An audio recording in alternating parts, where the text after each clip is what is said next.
Rome, August 1503. The city was hot enough to feel diseased. The summer air hung over the Vatican like a damp cloth. It clung to stone walls, to silk robes, to the sweat beneath armor, to the heavy curtains of rooms where men whispered before they dared to speak aloud.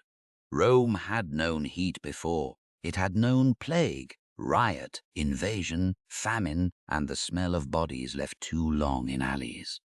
But this heat felt different. It felt like a city holding its breath.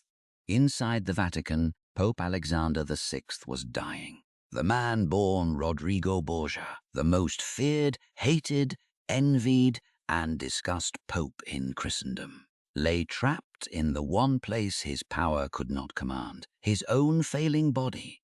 Around him, servants moved carefully. Cardinals listened at doors. Enemies waited with the patience of wolves. Allies tried to calculate how long loyalty would remain profitable. And somewhere nearby, his son Cesare Borgia, the sword of the family, the prince who had almost turned papal power into a private state, was also sick. For years, men had said the Borgias dealt in poison. They said cups were never merely cups in Rome. Wine was never merely wine. A dinner invitation from the Pope's circle could be read as an honor, a trap, or a death sentence, depending on who received it. They whispered about white powders, secret recipes, rings with hidden chambers, and a family so practiced in murder that even a smile from them seemed dangerous. Most of these stories were probably larger than the truth, but in Rome, truth was never the only thing that mattered. Rumor had power, fear had power, reputation had power, and the Borgias had lived so close to the edge of scandal for so long that when death finally entered their house, many people did not ask whether poison was involved. They simply assumed the story had come full circle. Some said Alexander and Cesare had prepared poison for their enemies at a banquet and somehow drank from the wrong cup. Others said it was malaria or fever or the ordinary violence of a Roman summer. Still others said God had finally grown tired of watching his throne used like a family weapon. The truth is less dramatic and therefore more frightening. Alexander VI did not need a poisoned cup to make his death feel like judgment. His entire reign had already taught Europe to imagine judgment everywhere. Because by the time he lay dying in August 1503, the name Borgia had become more than a family name. It had become a warning. It meant ambition dressed in holy cloth.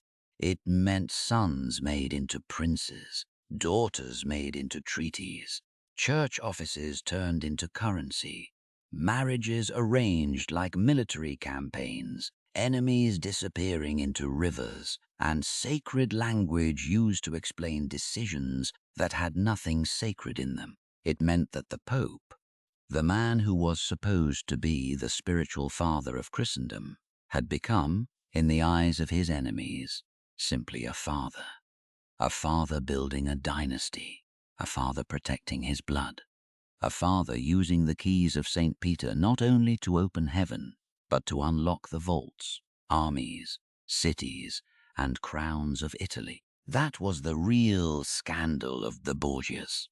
Not that they sinned. Medieval and Renaissance Europe was full of sin, and Rome had never been innocent. Cardinals had mistresses. Princes bought influence. Noble families placed sons into the church, not because they were holy, but because an ecclesiastical career could be more profitable than a battlefield. Offices were traded. Benefices were collected. Forgiveness could be political. Piety could be theatrical. A sermon could hide a contract. A blessing could cover a threat. The Borgias did not invent this world. They mastered it, and because they mastered it too openly, they forced everyone else to look at what power had become. To understand why their fall was so dramatic, we must first understand what had been built around them by the summer of 1503. Alexander VI was not merely a pope with a bad reputation. He was the center of a machine. Around him revolved cardinals, bankers, ambassadors, captains, spies, cousins, children, mistresses, clerks, lawyers, soldiers, and professional survivors. His signature could make a man rich. His anger could ruin a family. His favor could turn a son into a duke. His blessing could turn conquest into divine order. And at the center of that machine stood Cesare. Cesare Borgia was not the lazy son of privilege that many dynasties produce when power becomes too easy. He was sharper than that. Colder, more disciplined, more dangerous. He had once worn the red robes of a cardinal, but the church had never seemed large enough for his appetite. Religion was a cage. Politics was the open field. When his brother Juan died violently, when the favorite son was gone and the family's future shifted, Cesare stepped out of the role prepared for him and became something new. A prince made possible by the papacy. He gave up the cardinal's robe. He took up the sword, and for a brief moment he seemed capable of doing what centuries of Italian warlords had failed to do: carve order out of chaos. In Romagna, towns that had been ruled by petty tyrants fell before him. Fortresses surrendered. Condottieri feared him. Enemies underestimated him and then vanished from the board. He used cruelty, but not always mindless cruelty. He used spectacle. He used fear. He used mercy when mercy was useful. He understood that power was not simply the ability to kill. It was the ability to make people believe resistance had become irrational. Niccolò Machiavelli, who watched Cesare closely, would never forget him. That is what makes the Borgia story more than scandal. If they had only been corrupt, they would have been ordinary. If they had only been cruel, they would have been one more violent family in a violent age. If Alexander had merely bought offices, fathered children, and enriched relatives, he would have been remembered as one sinner among many. But the Borgias were dangerous because they almost made corruption work. They almost turned the papacy into the foundation of a family state. They almost transformed holy authority into hereditary power. They almost proved that the elected throne of Saint Peter could be bent into the shape of a dynasty. Almost. That word is the shadow over the entire story, because the Borgia system had one fatal weakness. It depended on a throne that could not be inherited. A king could leave his crown to his son. A duke could pass his lands to an heir. A noble house could survive the death of one patriarch if its titles, estates, and blood claims were recognized by law and sword. But the Pope could not pass the papacy to Cesare. The papal throne was elective. It belonged to the next conclave, the next bargain, the next balance of fear and money among cardinals. Alexander could use the papacy while he lived. He could bend it, sell from it, command through it, terrify with it, and enrich his children beneath its shadow. But he could not make it Borgia property. And so, when Alexander's body began to fail, the entire architecture of Borgia power began to tremble. Every enemy who had bowed while he lived began to straighten. Every ally began to ask whether loyalty still had a future. Every conquered city began to wonder whether Caesare's grip would hold without the Pope's hand behind it. Every cardinal began to imagine the next Pope, and every rumor in Rome sharpened into a weapon. Outside the Vatican, people waited for news. Not only common people, but ambassadors, bankers, soldiers, spies, and nobles whose fortunes might change with one final breath. Rome had always fed on information. A closed door could move money. A cough could alter alliances. A fever could become a political event. When the Pope was dying, the whole city became an ear pressed against the wall. Some hoped Alexander would recover. Many hoped he would not. Few admitted what they hoped, because in Rome, a man could die for guessing the future too loudly. But beneath the silence, everyone understood the same thing. If Alexander VI died, the Borgia miracle might die with him. This is why the deathbed matters. It is not simply the end of a man, it is the moment a system is exposed. For more than a decade, Alexander had fused two identities that were never supposed to become one. He was vicar of Christ and head of the Borgia family. He was spiritual father of millions and political father of Cesare, Lucrezia, Juan, and Joffre. He spoke in the language of salvation while building alliances that smelled of money, flesh, and steel. He could forgive sins.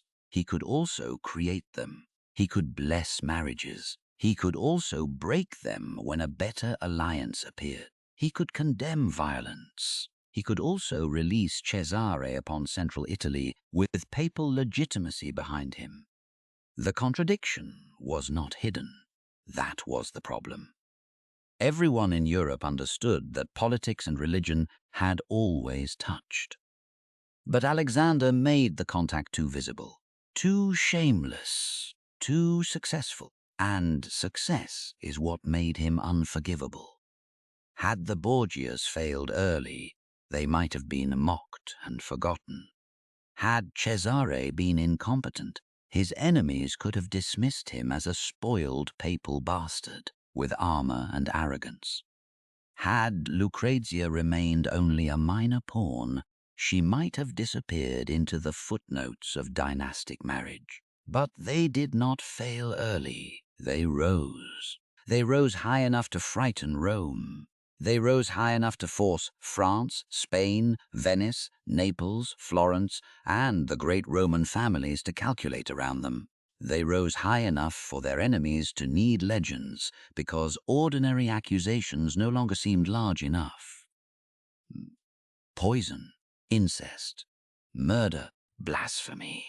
Every dark word found its way to the Borgia name. Some of it was true. Some of it was exaggerated. Some of it was propaganda. Some of it was the natural revenge of families who had lost land, money, pride, or sons. But the legend survived because it carried an emotional truth. Even when the details were uncertain, the Borgias made sacred power feel predatory. And that was a wound Europe would not forget. In the days around Alexander's final illness, the physical details of death became part of the myth. His body reportedly changed quickly in the heat. The corpse of a pope, any pope, was supposed to symbolize the passing of a holy office from one servant of God to another. But Alexander's enemies saw something else. They saw corruption made flesh. They saw the body of a man whose soul, they believed, had spent too long bargaining with the world. Death turned him into evidence. That is how legends are made, not from facts alone, but from facts arranged by hatred, fear, memory, and moral hunger. And yet, if we stop there, we miss the deeper story. Because the easiest version of the Borgias is also the weakest. The easy version says they were monsters, a wicked pope, a murderous son, a poisoned cup, a beautiful daughter turned symbol of corruption, a family so evil that their name still tastes like danger 5 centuries later. That version is tempting because it is simple. But history is rarely simple where power is involved. The harder truth is that the Borgias were not an interruption in the story of Christian Europe. They were a revelation. They revealed what could happen when a spiritual institution accumulated land, money, armies, courts, taxes, diplomacy, and dynastic ambition. They revealed how quickly holiness could become administration, and administration could become appetite. They revealed that the line between a court and a church could become dangerously thin. They revealed that a pope with children might behave like any other prince with heirs. And they revealed the fatal danger of building a family empire on an office that belonged, at least in theory, to God. This is the story we are about to follow. Not a list of scandals, not a parade of rumors, not a cheap tale of poison and lust inside the Vatican, but the rise and collapse of a family that understood the machinery of power better than almost anyone around them, and then mistook control of the machine for ownership of the future. We will begin before the throne, before the corpse in the Vatican, before Cesare's campaigns, before Lucrezia became a legend, before Rome learned to fear the name Borgia. We begin in a holy city that was already for sale, because Rodrigo Borgia did not corrupt Rome by arriving there. Rome taught him the price of everything, and he learned too well. Before Rodrigo Borgia could learn how to use Rome, Rome had to teach him what it was. And what it was by the 15th century was not simply the heart of Christianity. It was a court. It was a fortress. It was a marketplace. It was a battlefield dressed in vestments. The city that claimed to hold the keys of heaven also held ledgers, contracts, family grudges, armed retainers, private debts, and old noble houses that could smell weakness in the papacy the way wolves smell blood in snow. To pilgrims, Rome was sacred ground. To ambassadors, it was a diplomatic furnace. To bankers, it was a place where salvation and credit could meet in the same room.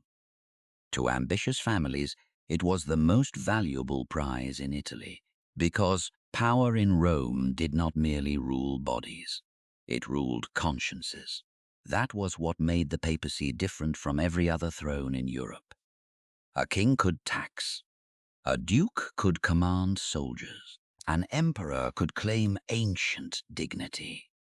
But the Pope could do something more dangerous. He could transform political action into sacred necessity. He could bless a marriage, dissolve a marriage, legitimize a child, condemn a ruler, elevate a nobody, ruin a nobleman, distribute offices, collect revenues, and wrap every one of those acts in the language of God. This did not make the papacy less political. It made its politics more powerful. By the time the Borgias rose, the Pope was not only a spiritual leader, he was also a territorial prince ruling the papal states, a patchwork of lands across central Italy that had to be defended, taxed, negotiated, pacified, and sometimes reconquered like any other principality. He needed soldiers, he needed money, he needed alliances, he needed spies, he needed lawyers who could turn violence into legitimacy, and clerks who could turn legitimacy into revenue. In theory, the Pope stood above the struggles of ordinary rulers. In practice, he was surrounded by them. The great families of Rome, the Orsini, the Colonna, and others, did not view the papacy as a purely holy institution. They viewed it as the highest battlefield of family survival. A pope from one faction could enrich allies, punish rivals, fill offices, grant lands, and shape the fortunes of entire bloodlines. A pope from the wrong faction could be a disaster. So every papal election was more than a religious decision. It was a political earthquake waiting to happen.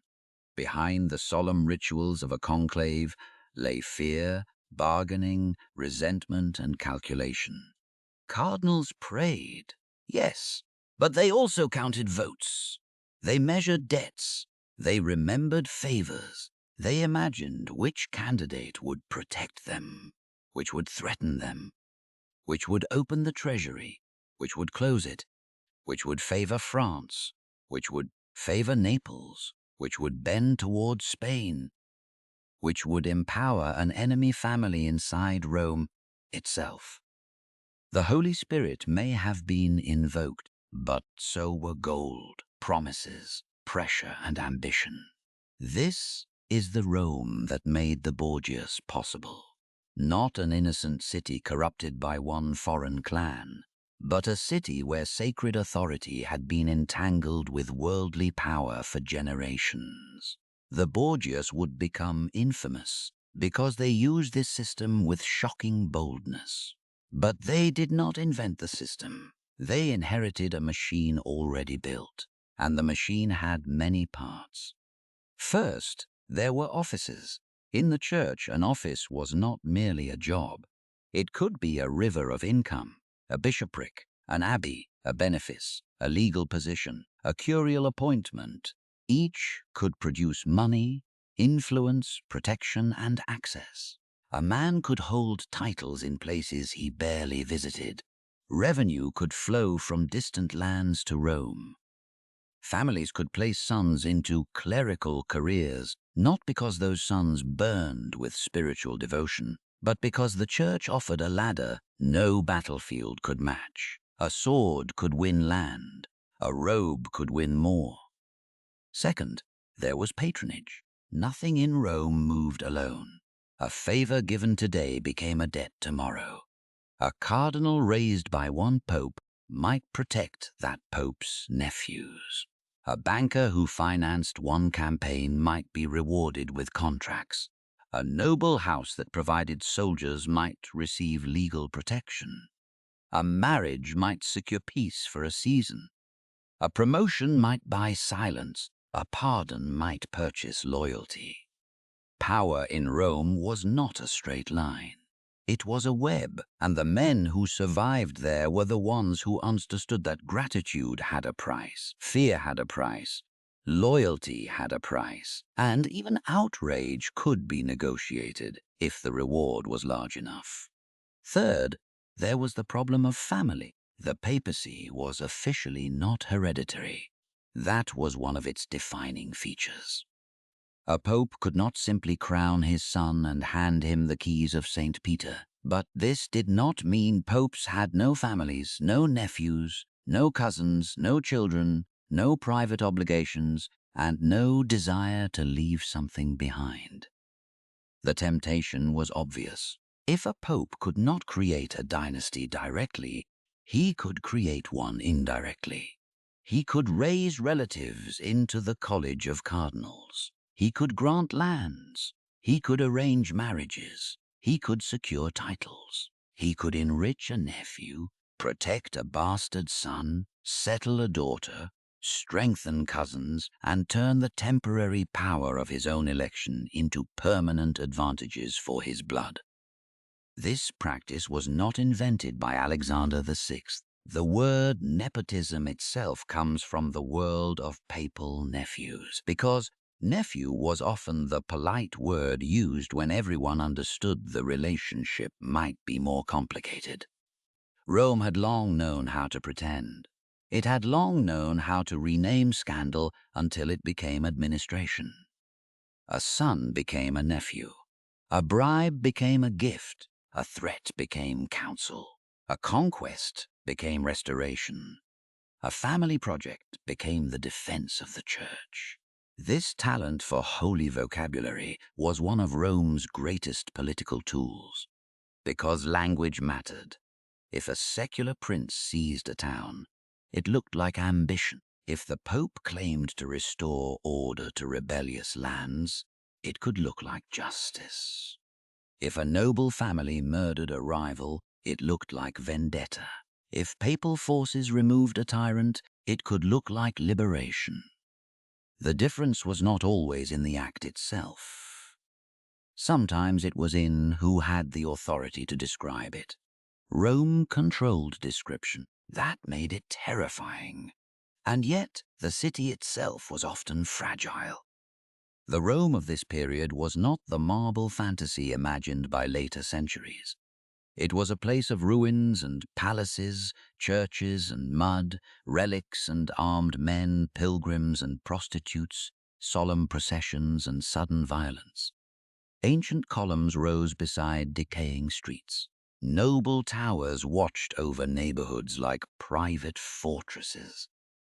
The city lived under the shadow of an empire that had vanished and a church that claimed eternity while constantly struggling to control its own backyard.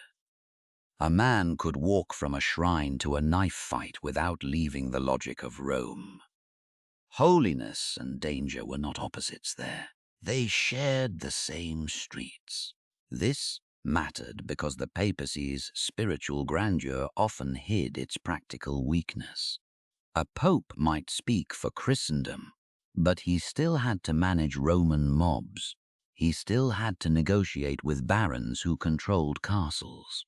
He still had to worry about French armies, Neapolitan claims, Florentine bankers, Milanese schemes, Venetian calculation, Spanish pressure, and imperial ambition. Italy was not a single nation. It was a beautiful, wealthy, divided chessboard. Florence had its bankers and republican pride. Milan had its dukes and military importance. Venice had its fleets, its merchants, and its cold talent for survival. Naples had its kingdom, its dynastic claims, and its vulnerability to foreign invasion.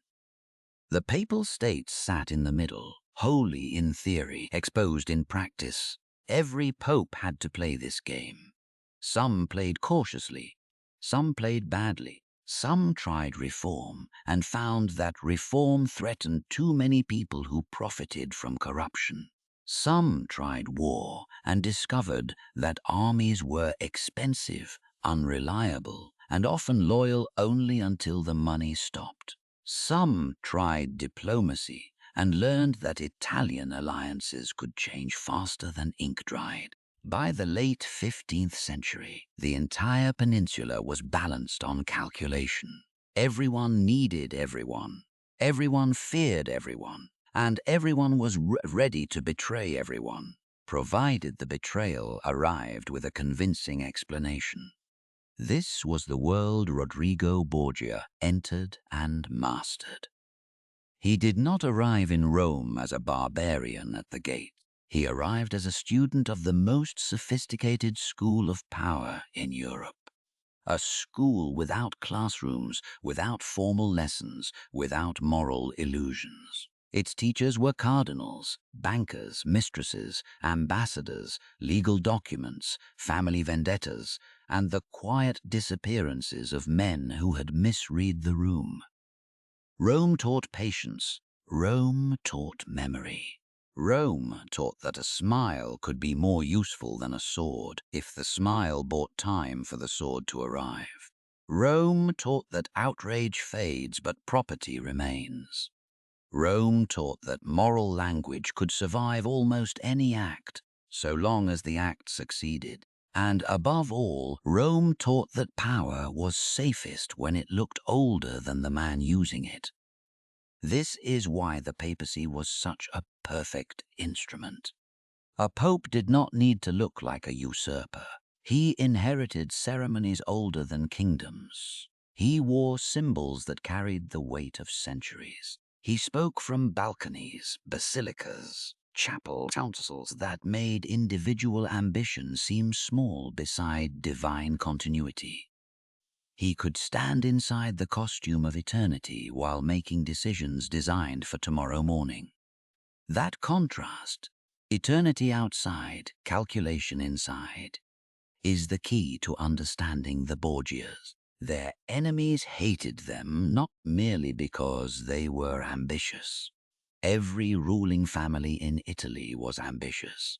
Their enemies hated them because they made the costume too transparent.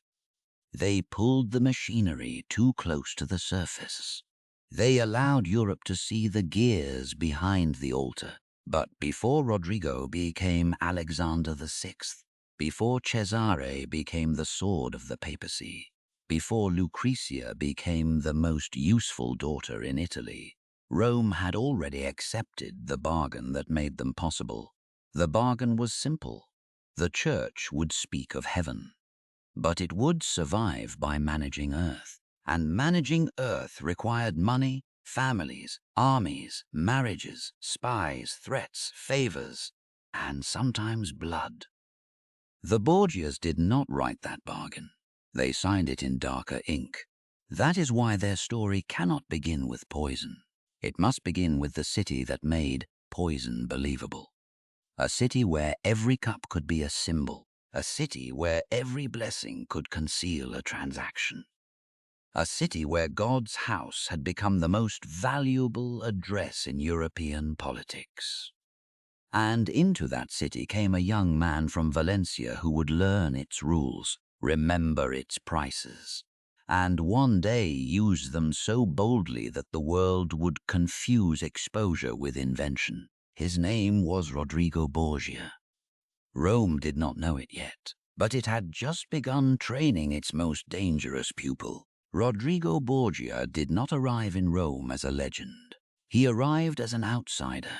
Before the name, Borgia became a curse, whispered through palaces and repeated in stories of poison, lust, murder, and papal corruption. It was simply a family name from Valencia.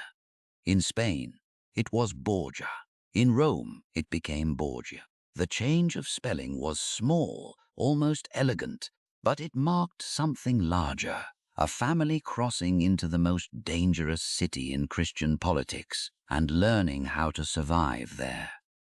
Rodrigo was born in 1431, far from the Roman streets that would one day bend around his ambition. He did not grow up inside the ancient clans of the Eternal City. He was not an Orsini. He was not a Colonna. He did not inherit generations of Roman grudges, towers, street loyalties, and private armies.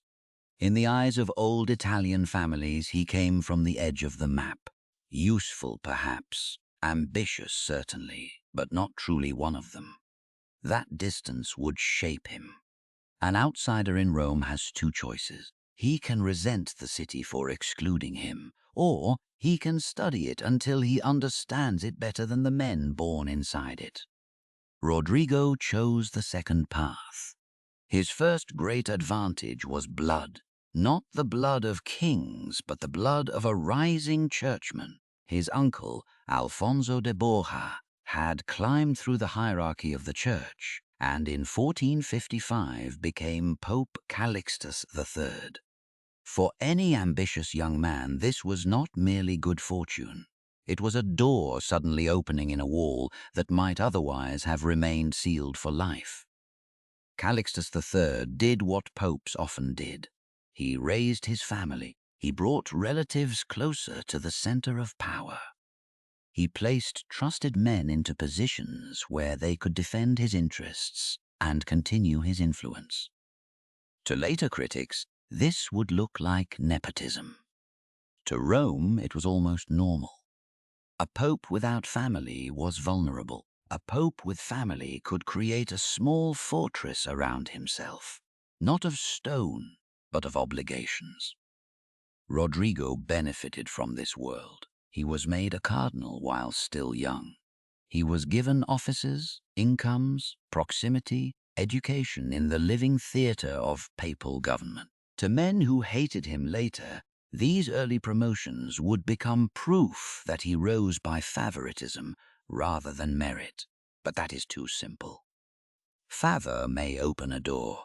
It does not teach a man how to remain in the room for nearly 40 years. And Rodrigo remained. That is one of the most important facts about him. He was not a brief accident of family patronage. He was not a reckless favorite who burned brightly and disappeared when his protector died.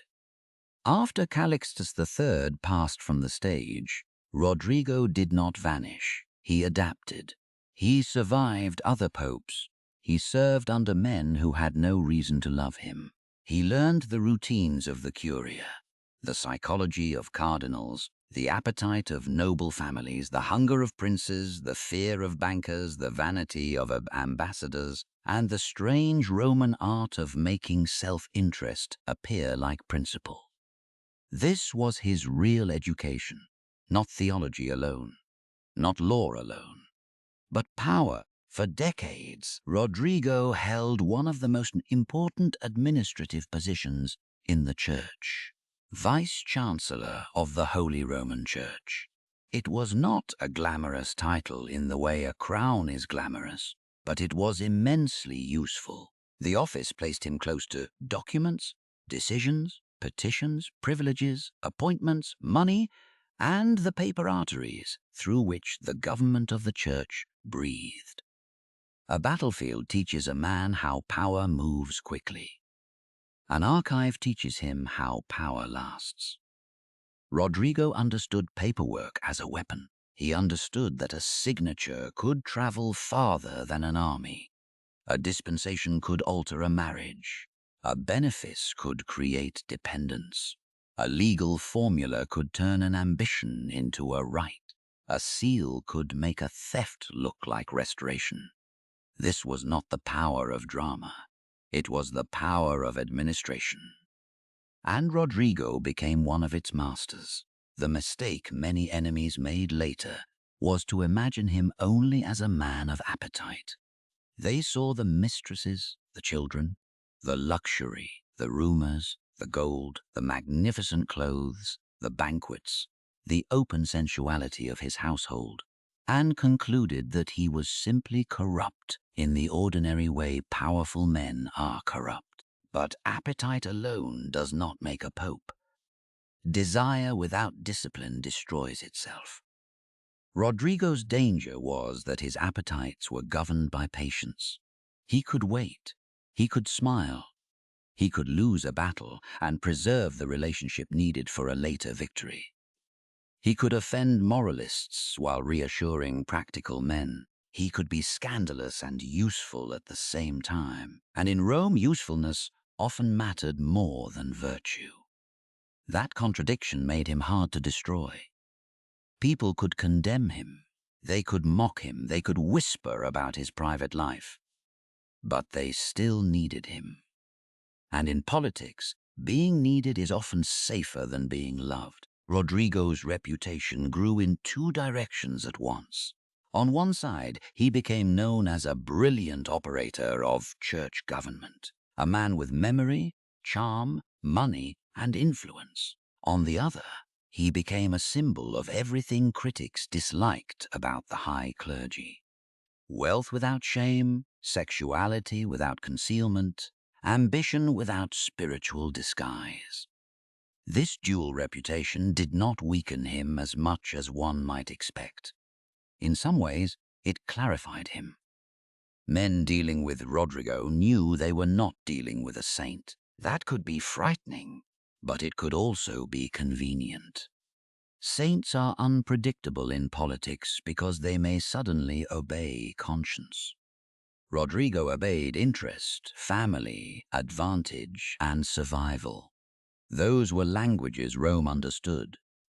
He was not the only cardinal with children.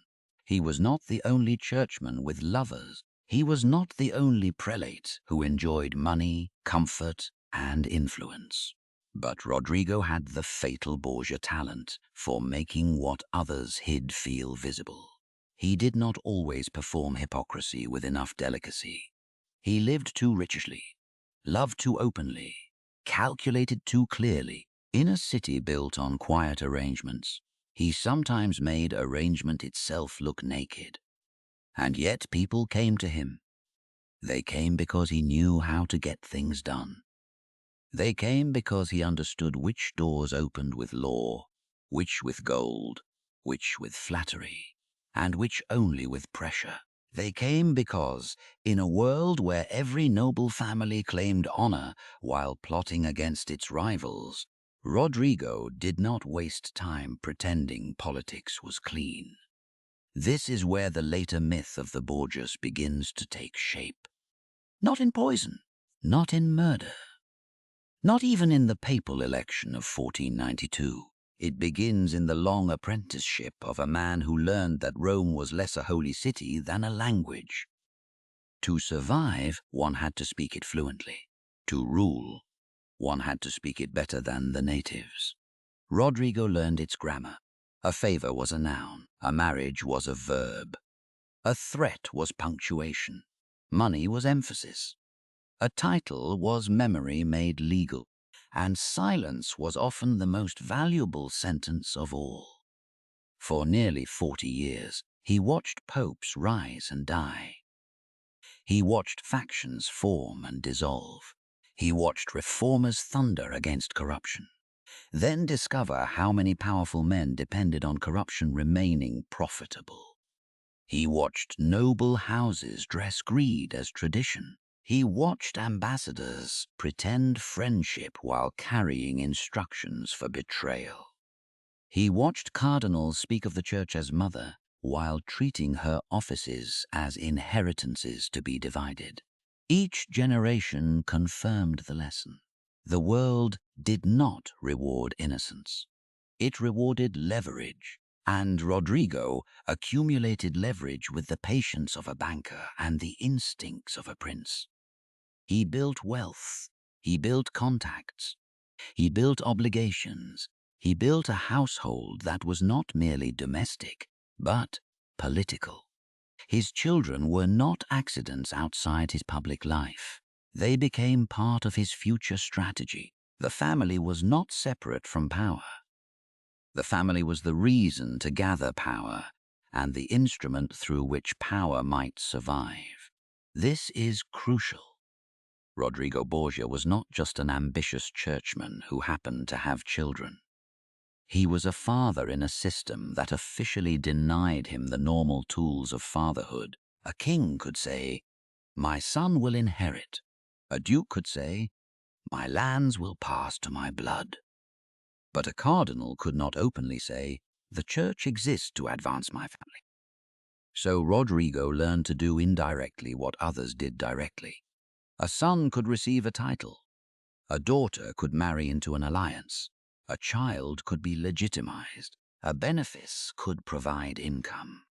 A relationship could become diplomacy. A family could be constructed through the loopholes of a supposedly celibate institution. Here lies the seed of the Borgia tragedy. Rodrigo loved power, but he did not love power in the abstract. He loved what power could do for his blood. He wanted security, magnificence, continuation. He wanted his children placed beyond vulnerability. He wanted the Borgia name to become more than a Spanish outsider's name in an Italian city that looked down on him. He wanted permanence. But the tool he would eventually seize, the papacy, was temporary by design. That contradiction had not yet destroyed him. In fact, for most of his life, it fed his ambition. Every office he gained, every favor he stored, every alliance he arranged, every rival he outlasted moved him closer to a possibility that must once have seemed absurd. The outsider could become the center. The Spanish cardinal could become the father of Christendom. The man others tolerated because he was useful could become the man they had to kneel before. By the late 15th century, Rodrigo was no longer a young beneficiary of his uncle's fortune. He was an old survivor of Roman politics, heavy with experience, rich in connections, feared for his intelligence stained by scandal, and prepared by decades of observation for the one contest where everything mattered: a papal election. The conclave was the perfect Roman arena. No armies in the open, no battlefield banners, no public speeches to cheering crowds, just enclosed men, private promises, locked doors, old grudges, whispered bargains, calculations of advantage, and the terrifying knowledge that whoever emerged as pope would not merely win an office, he would become the source from which offices flowed. Rodrigo understood this better than almost anyone. He had spent his life watching men bargain for fragments of papal power. Now he wanted the whole instrument. And when the moment came in 1492, Europe was changing around him. Spain had completed the conquest of Granada. Columbus was about to cross the Atlantic under Spanish patronage. France looked toward Italy. The balance of the peninsula was trembling. The old world was widening, and the old forms of authority were being tested by new appetites. Rome needed a pope. Rodrigo needed a crown that was not called a crown. His enemies would later say he bought it. His defenders would say he was elected. The truth lies inside the logic of Rome, where buying, promising, persuading, rewarding, and deserving could become almost impossible to separate. What matters is that the outsider who had spent decades learning the price of everything now stood at the edge of the greatest purchase of his life.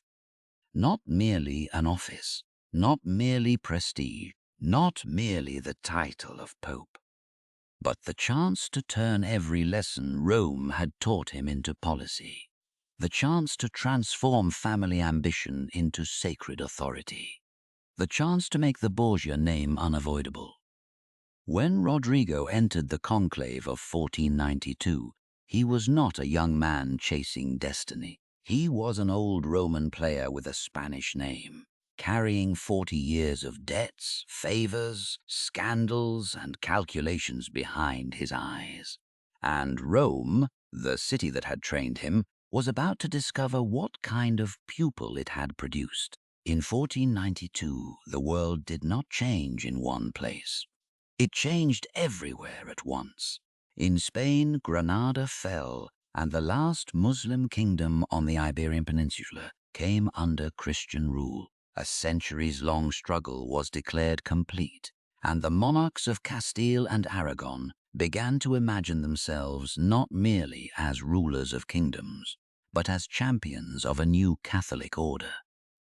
Across the Atlantic, ships prepared to sail west into waters that Europeans still wrapped in fear, calculation, and myth. Christopher Columbus would cross the ocean that year under Spanish patronage, opening a new world to conquest, extraction, conversion, and catastrophe.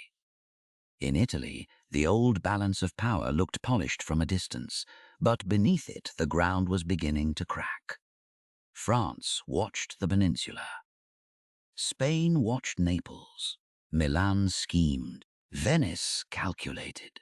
Florence trembled beneath wealth, art, faction, and prophecy. Rome sat at the center of it all, holy in language, political in instinct, and more vulnerable than it appeared. And inside Rome, behind locked doors, the College of Cardinals gathered to choose the next pope. The man who emerged would not simply guide souls. He would command revenues, offices, fortresses, armies, marriages, alliances, and fear. He would become the spiritual father of Western Christendom.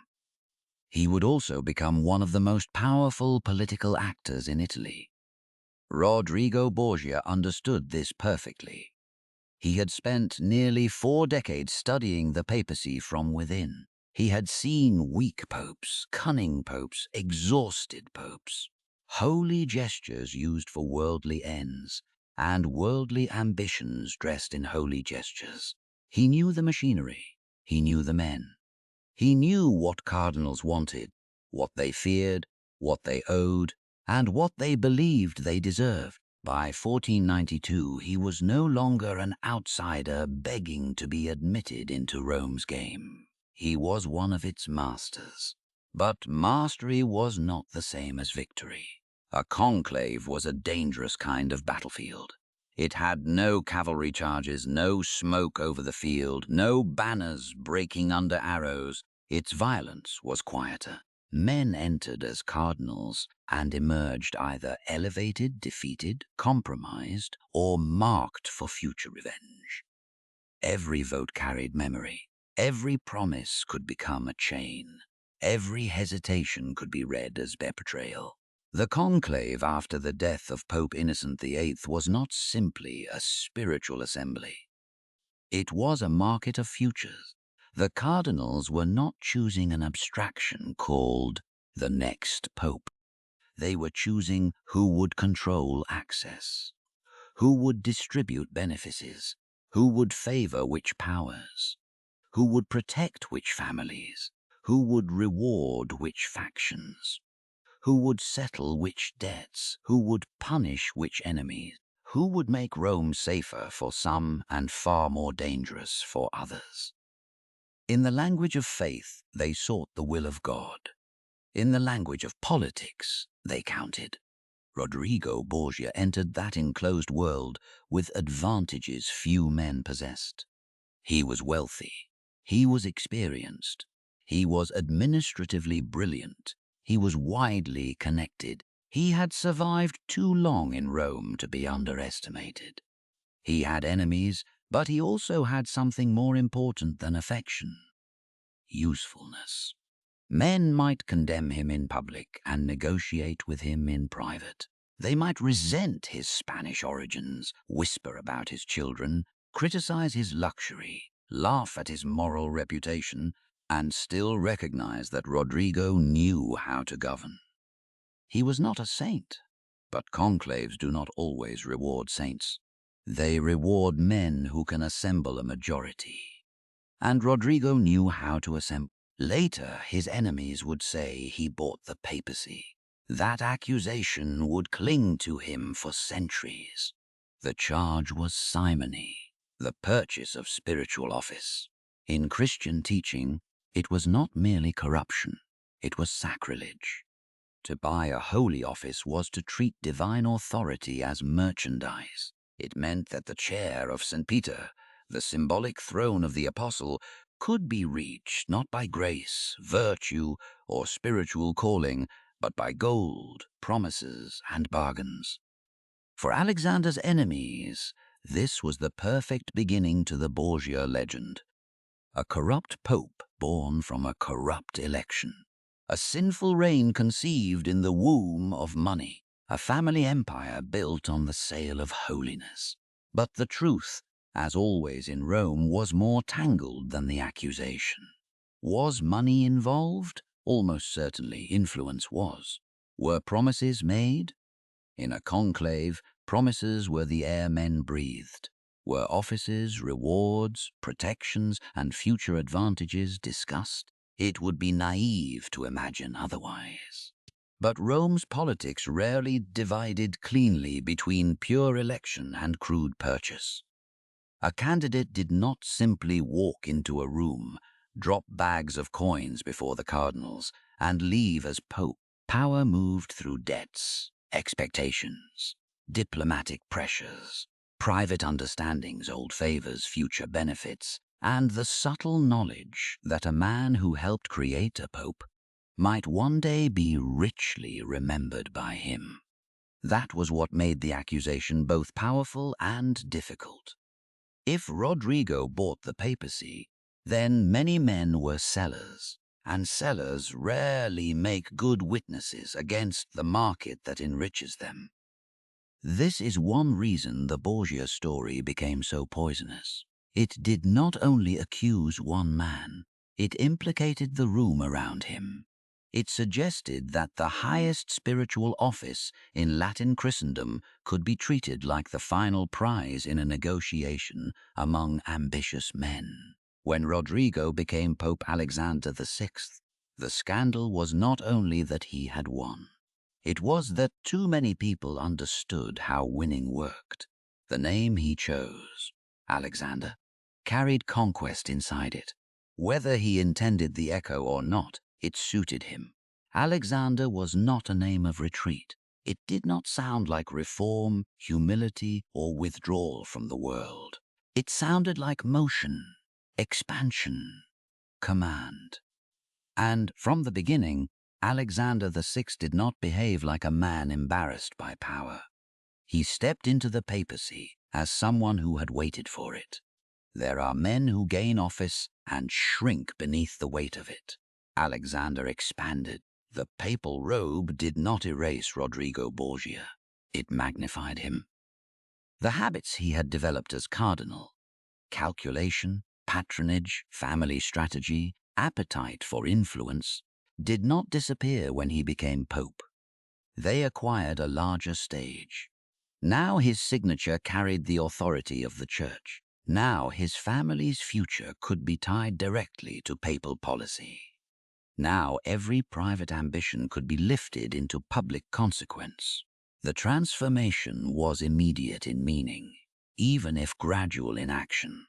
Rodrigo Borgia had been a powerful cardinal. Alexander VI was the pope. That difference mattered. As cardinal, Rodrigo could bargain within the system.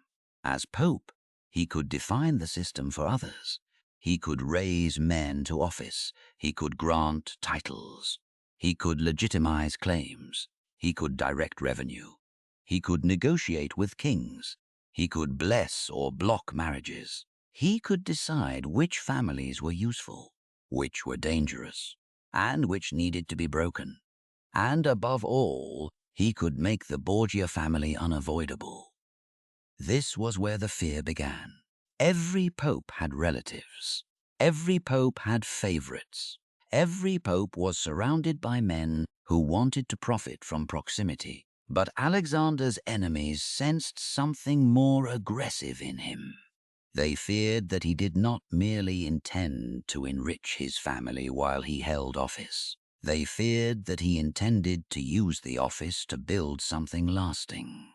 A Borgia position in Italy.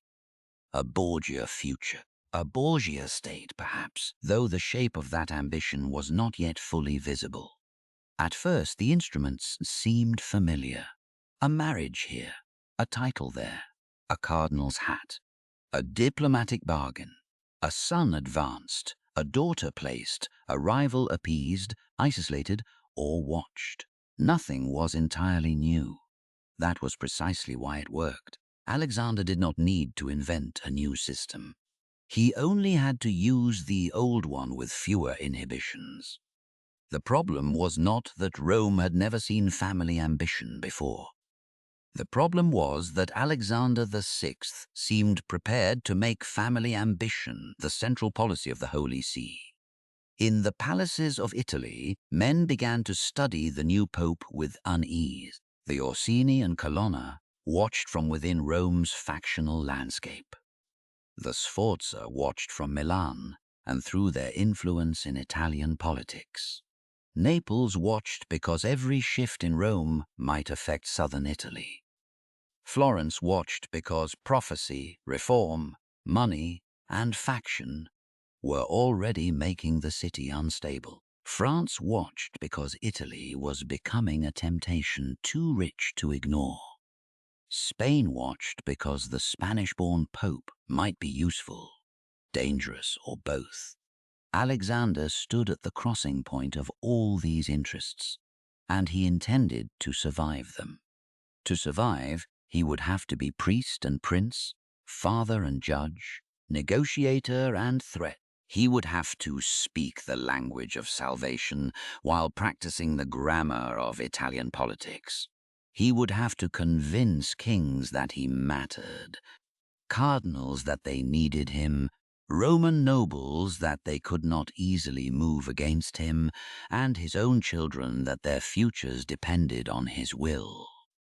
This was the beginning of the Borgia papacy, not with a poisoned cup, not with a corpse in the Tiber, not yet with Cesare in armor or Lucrezia surrounded by rumors. It began with an election that made every future scandal possible.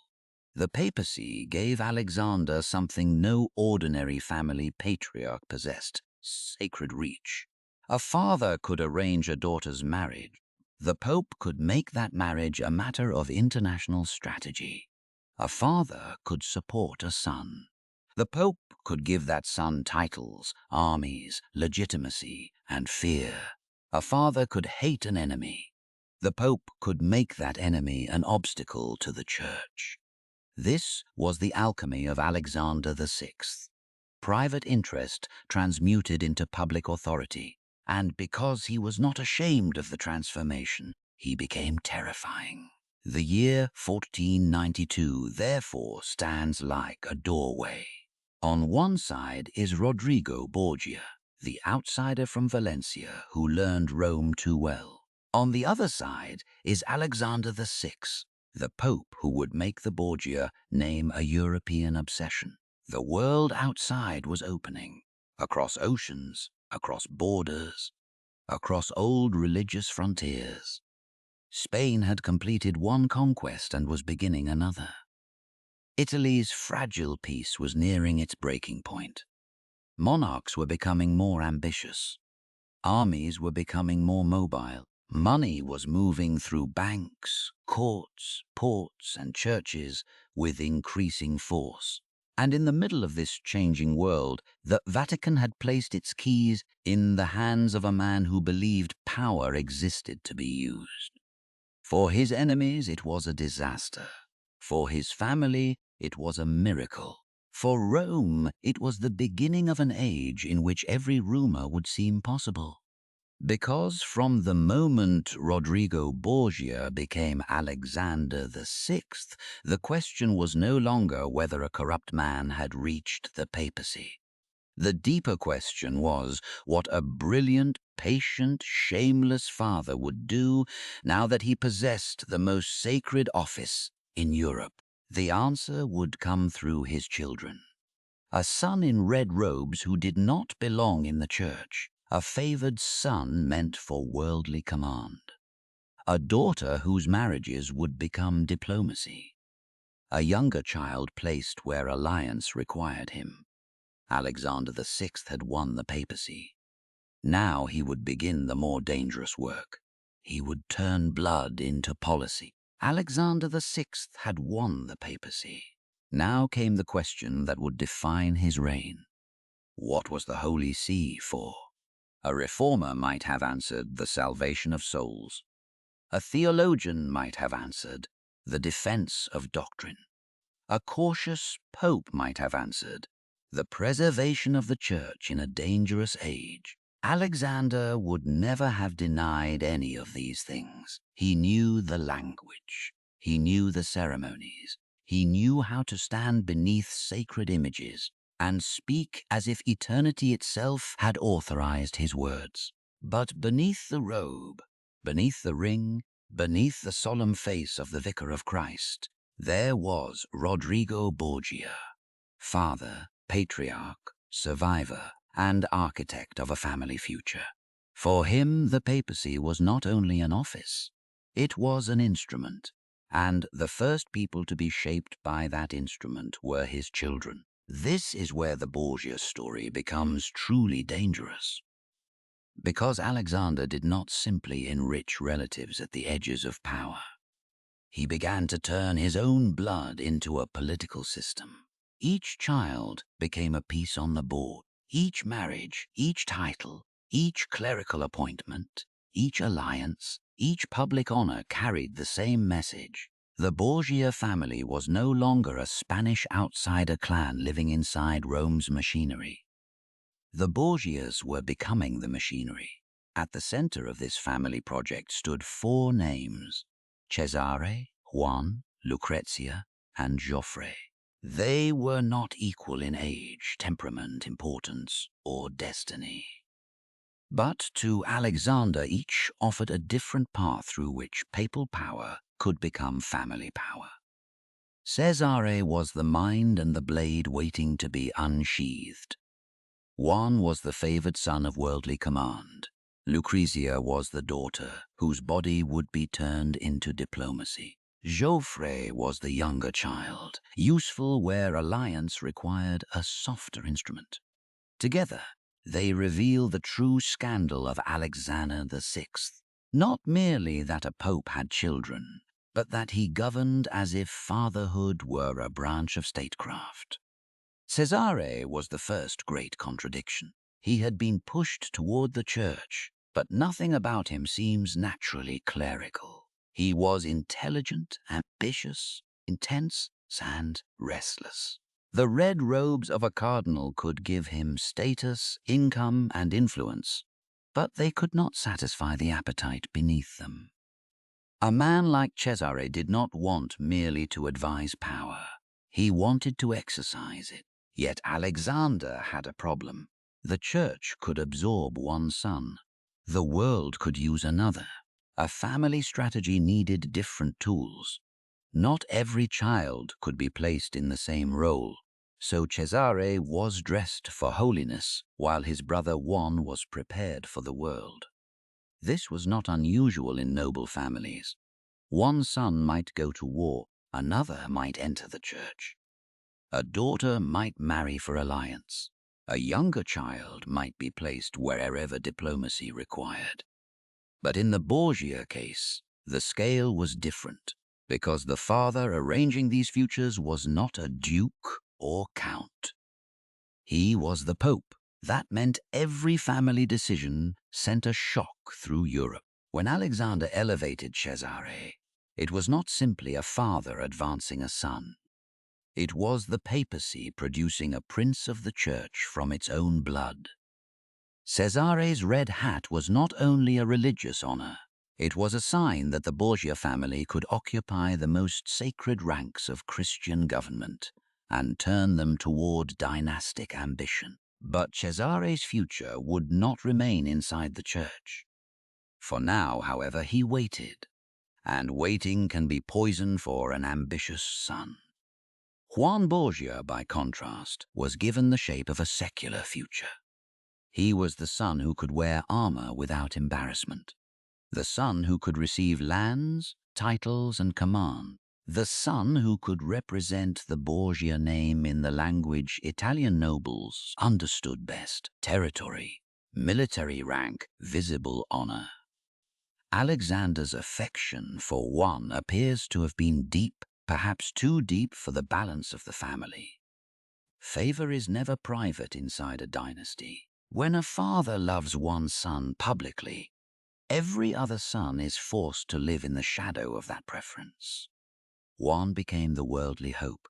Cesare became the clerical instrument. And between those two roles, tension quietly gathered. This is not yet a murder story. Not yet. But the seeds were there. Ambition divided badly. Talent placed in the wrong robe. Favor distributed unevenly. And a father convinced he could arrange every appetite into obedience. That is one of the oldest mistakes of power. It assumes the people used as instruments will never remember they are human. Then there was Lucretia. No Borgia would become more distorted by legend than she did. For centuries, her name would be dragged through stories of poison, incest, seduction, and cruelty. She would become the beautiful monster of the family myth, the golden-haired daughter of corruption, the woman whose smile supposedly hid a dagger or a cup of death. But that image tells us more about what history wanted from Lucretia than what Lucretia actually controlled. When Alexander looked at his daughter, he saw affection, certainly. But he also saw value. In aristocratic Europe, daughters were diplomacy made flesh. A marriage could end a feud, secure a city, open a court, repair a broken alliance, humiliate a rival, or bring a powerful family close enough to be useful. The tragedy was that the woman herself often had the least control over the meaning of her own life. Lucretia's marriages were not simply personal events. They were Borgia policy. Her hand could be offered, withdrawn, redirected, invalidated, and offered again, depending on the needs of her father and brothers. Her body became a treaty. Her name became a bridge. Her youth became a political asset. And because she was a Borgia, every arrangement around her became suspicious. If a marriage was made, people whispered about ambition. If a marriage was broken, people whispered about scandal. If a husband became inconvenient, people whispered about murder. Lucretia was trapped not only by her family's strategy, but by the imagination of its enemies. This is essential to understand. The Borgia men acted and Lucrezia's reputation paid. Alexander used her. Cesare's shadow darkened her. Rome gossiped about her. Enemies turned her into evidence. And later centuries, hungry for a female face to place on corruption, made her into something larger and darker than the surviving facts can safely prove. In the story of the Borgias, Lucrezia is not merely a scandal. She is a warning about what happens when a woman inside a political family becomes more useful as a symbol than as a person. The youngest child, Geoffrey, played a quieter but still important role. He lacked the dramatic force of Cesare, the favored brightness of Juan, or the mythic burden of Lucrezia. But quieter children in dynastic politics can still be valuable. Geoffrey could be married into alliance. He could help connect the Borgias to Naples and to other political interests. He could serve the family not because he dominated the story, but because every available piece on Alexander's board had to be used. This was how the family machine worked. No child existed only as a child.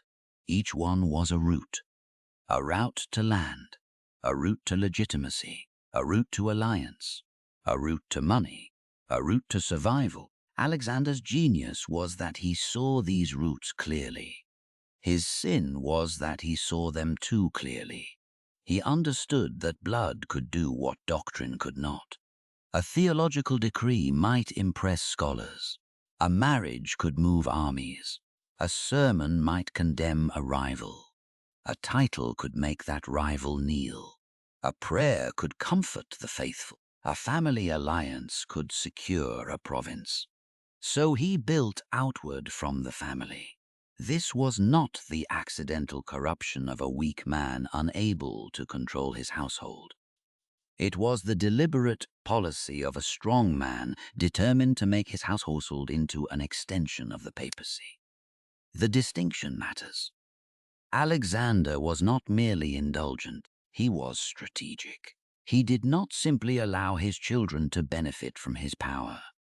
He organized power around them, and that made every traditional enemy of the papacy more anxious.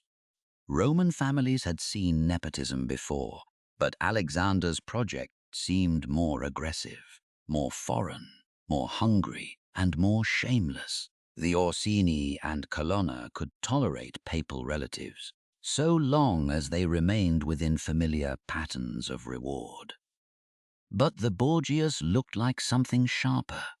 A new family attempting to insert itself permanently into the Italian power structure. For old families, nothing is more offensive than a new family acting permanent. The Italian courts watched as Alexander arranged, promoted, and repositioned his children. Milan watched Lucrezia's marriage prospects. Naples watched connections that might threaten or protect its claims. France watched every movement in Italy with growing interest. Spain watched the Spanish-born Pope and wondered whether his blood would serve Spanish policy or only Borgia ambition. Florence watched with moral unease, especially as reforming voices began to thunder against the corruption of Rome, and inside the Vatican, courtiers learned a new law. To understand papal policy, one had to understand the Pope's family. This was the heart of the scandal.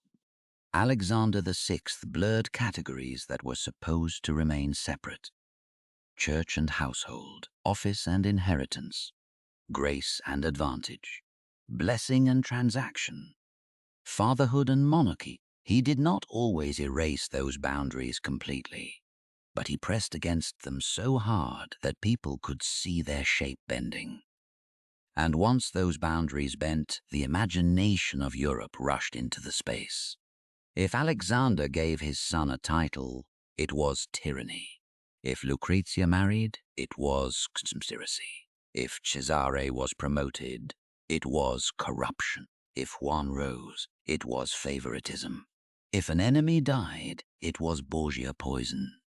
The family's power became a magnet for every suspicion in Italy. Some suspicions had basis, others were fantasy. But in politics, fantasy becomes dangerous when people are already afraid. Alexander's created that fear because he made one thing undeniable. The papacy was no longer merely governing through cardinals and canon law. It was governing through a father's ambition for his children. To supporters, this could look like strength. A pope surrounded by loyal blood might finally break the power of arrogant barons, restore order to papal lands, and make Rome safer from its own noble predators. A strong family could be a shield. A strong son could be a sword. A daughter married well could be a bridge. A younger child placed carefully could be a knot tying one alliance to another. To enemies, the same structure looked monstrous. A pope with loyal blood was not reforming the church. He was privatizing it. He was taking what belonged to Christendom and turning it into inheritance. Both interpretations contain part of the truth. The Borgias were capable. They were not merely parasites. Alexander's children were not all fools, and Cesare especially would prove terrifyingly competent. The family possessed energy, intelligence, adaptability, and the courage of people who know they are hated and decide to use hatred as proof of importance. But competence does not make corruption harmless. In fact, competence can make corruption far more dangerous. A foolish, corrupt family wastes power. A brilliant, corrupt family organizes it. That is what the Borgias began to do after 1492. They organized scandal into policy. They organized blood into alliance. They organized the papacy into a family engine. For a time, the engine worked. Titles multiplied. Marriages shifted. Enemies hesitated. Ambassadors recalculated. The Borgia name moved from gossip into strategy. Every court in Italy had to ask not only what the Pope wanted, but what Cesare wanted, what Juan might receive, where Lucrezia might be sent, and how far Alexander would go to secure the future of his blood. This was the beginning of the Borgia ascent. But it was also the beginning of the family's internal danger, because when children become instruments, they do not stop having desires. Cesare did not stop wanting the world because he wore red. Juan did not stop provoking envy because he enjoyed favor. Lucrezia did not stop suffering because men called her marriage diplomacy. Joffre did not become more powerful because he was useful. And Alexander did not fully grasp that the family machine he was building depended on keeping every appetite in balance. Rome was difficult enough to control. Italy was worse. But a family filled with ambition, favoritism, resentment, youth, beauty, pride, and fear, could be more dangerous than either. For now, Alexander believed he could manage it. He had managed Rome. He had managed cardinals. He had managed accusations. He had managed the conclave. Why should his own children be different? That question would haunt the Borgia story, because the Pope's family was about to become the Pope's policy. And soon Italy itself would break open around them. For a moment, Alexander VI may have believed he could control the board. Rome was dangerous, but he understood Rome. The cardinals were ambitious, but he understood ambition. The Roman barons were violent, but he understood violence. His children were useful, difficult, promising, and dangerous, but he believed he understood them too. Cesare could be placed in the church. Juan could be prepared for worldly command. Lucrezia could be married into alliance. Joffre could be used where a softer connection was needed. The Borgia machine was beginning to move. Then France crossed the Alps. In 1494, Charles VIII of France entered Italy with an army that changed the psychological weather of the peninsula. It was not merely another Italian war, not merely one more quarrel between jealous princes and ambitious city-states. Italy was used to conflict. It had lived for generations inside a world of alliances, betrayals, mercenary captains, and carefully measured violence. But the French invasion felt different. It revealed that the Italian balance of power, so elegant in theory, so sophisticated in diplomacies, so proud of its art and wealth and intelligence, could be broken by a foreign king with a claim, an army, and momentum. The chessboard had invited a hammer. Charles VIII came south, claiming the Kingdom of Naples. His claim was dynastic, but dynastic claims were often only the polite language of appetite. Naples was not just a crown. It was the key to southern Italy, a prize whose possession could reshape the peninsula. For France, it offered glory and influence. For Italy, it threatened catastrophe, because once a foreign power entered Italian politics with force, every old calculation had to be remade. Milan had its reasons for encouraging French intervention. Naples had every reason to fear it. Florence would be shaken by it. Venice would watch it with cold interest. Rome could not avoid it. And Alexander VI, the Pope who had just begun turning his family into a political system, suddenly found himself facing a crisis larger than any marriage arrangement or Roman faction. A French army was moving through Italy, and armies do not respect delicate webs. They tear them. The invasion exposed the weakness at the heart of the Italian world. The peninsula was rich, cultured, urban, and politically brilliant, but it was fragmented. Its states could produce bankers, artists, diplomats, lawyers, poets, tyrants, assassins, and condottieri of remarkable sophistication. But sophistication is not the same as unity. Italy had intelligence. France had mass. Italy had intrigue. France had artillery. Italy had negotiations. France had a king who could keep marching. The French brought with them not only men, but a new kind of military shock. Their artillery moved with frightening effectiveness. Fortresses and cities that had once imagined sieges as long contests of endurance now faced guns that could make old walls feel suddenly mortal. The psychological effect was immense. Italian rulers, accustomed to wars managed through bargaining and limited violence, watched a foreign army move with a directness that made their politics seem fragile. For Alexander, the danger was immediate and personal. A pope could not simply pretend neutrality when the armies of a Christian king advanced through Italy toward Naples. Every side wanted legitimacy. Every ruler wanted the pope's blessing, silence, or at least non-interference. The French king needed passage, recognition, and moral cover. Naples needed protection. The Roman families looked for advantage. Cardinals looked for signs of weakness.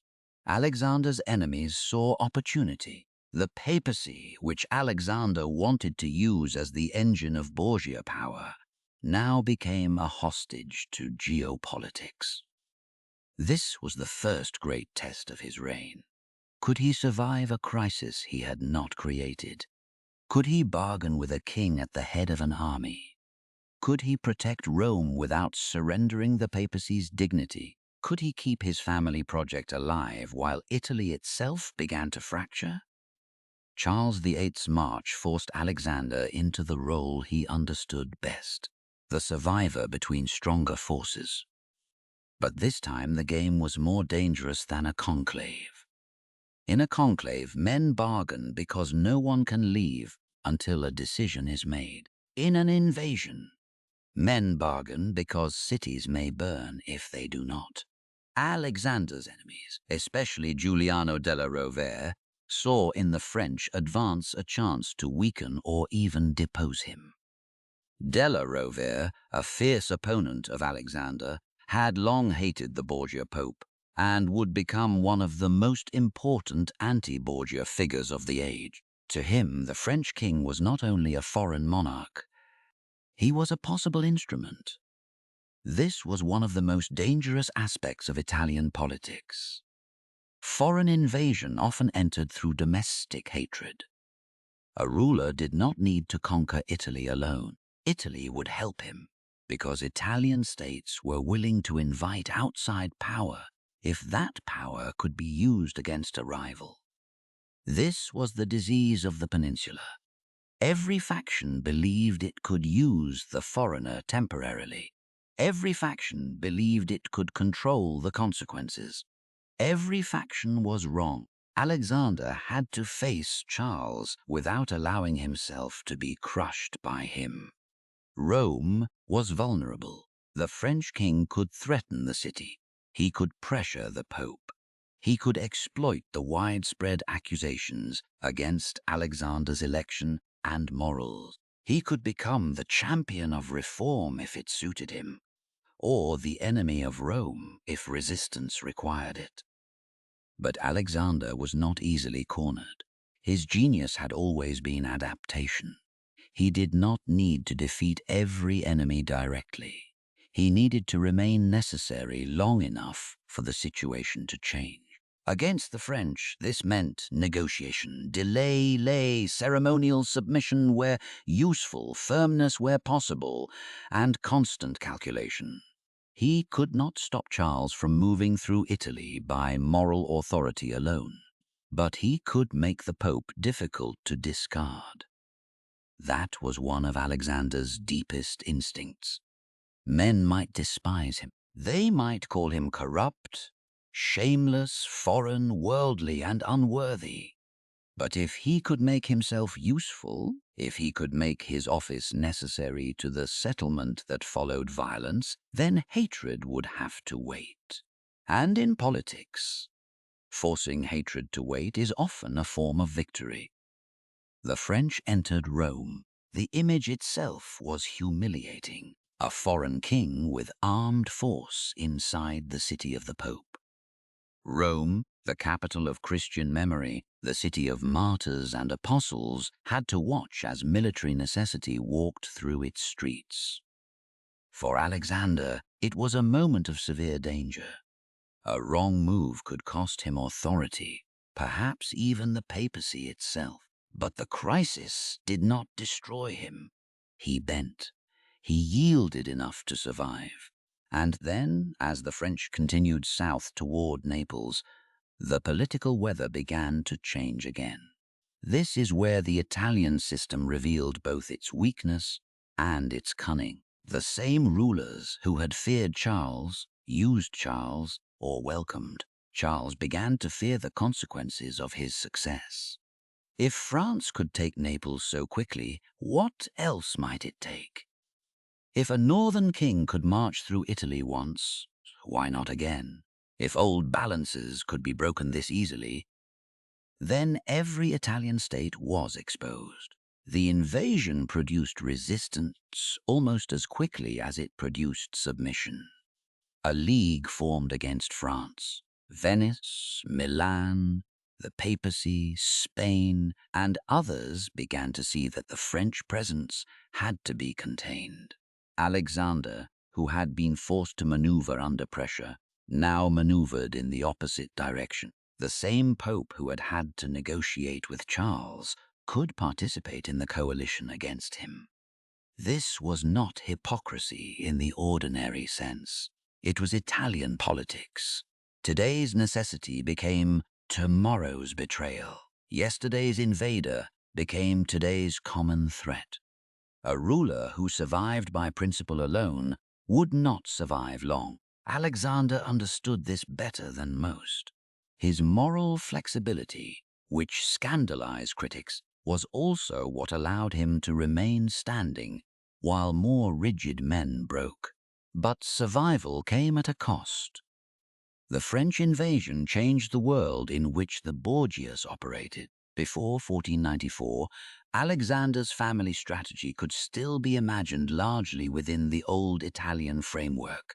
Marriages, titles, Roman factions, papal lands, alliances among Italian states. After Charles VIII, Italy became an open arena for great power intervention. France and Spain would not merely watch from beyond the mountains and seas. They would enter, claim, fight, negotiate, withdraw, and return. That meant the Borgia project had to grow more militarized. A family alliance was no longer enough. A clever marriage was no longer enough. A papal decree was no longer enough. If Alexander wanted his family to survive in the new Italy, he needed force. Real force.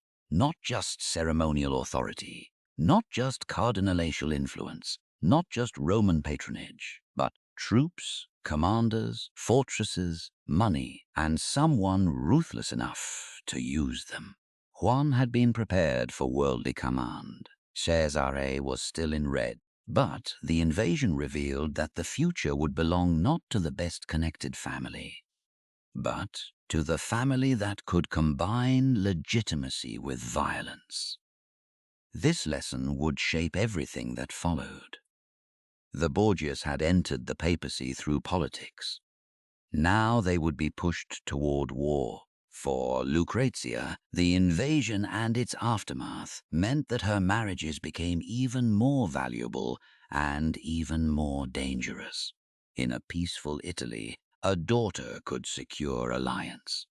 In a fractured Italy, the wrong alliance could become a liability almost overnight. A husband useful today might become inconvenient tomorrow. A connection to Milan, Naples, or another power could strengthen the family, until the entire diplomatic map shifted beneath it. Lucrezia did not control these shifts. She absorbed them. Her life would become a record of changing policy written onto a woman's body. For Cesare, the French invasion offered something darker, a glimpse of the kind of power he would eventually pursue. France showed what direct force could do. Italian rulers had long relied on hired captains and negotiated conflict, but the French king demonstrated the terror of momentum. Cesare learned from a world where hesitation could be fatal and spectacle could win before a battle began. Later, when he began his own campaigns, he would combine papal legitimacy with military speed and psychological violence in a way that echoed the lessons of this broken decade. For Alexander, the lesson was colder. The papacy alone could not protect his family. It could open doors. It could justify actions. It could create offices, titles, and legal claims. But when kings moved with armies, sacred authority had to be backed by something harder. The Pope needed a sword. Not merely an army hired for a season, a family sword, a son who could carry the Borgia project beyond documents and marriage beds into conquered towns and fortified provinces. That son would eventually be Cesare.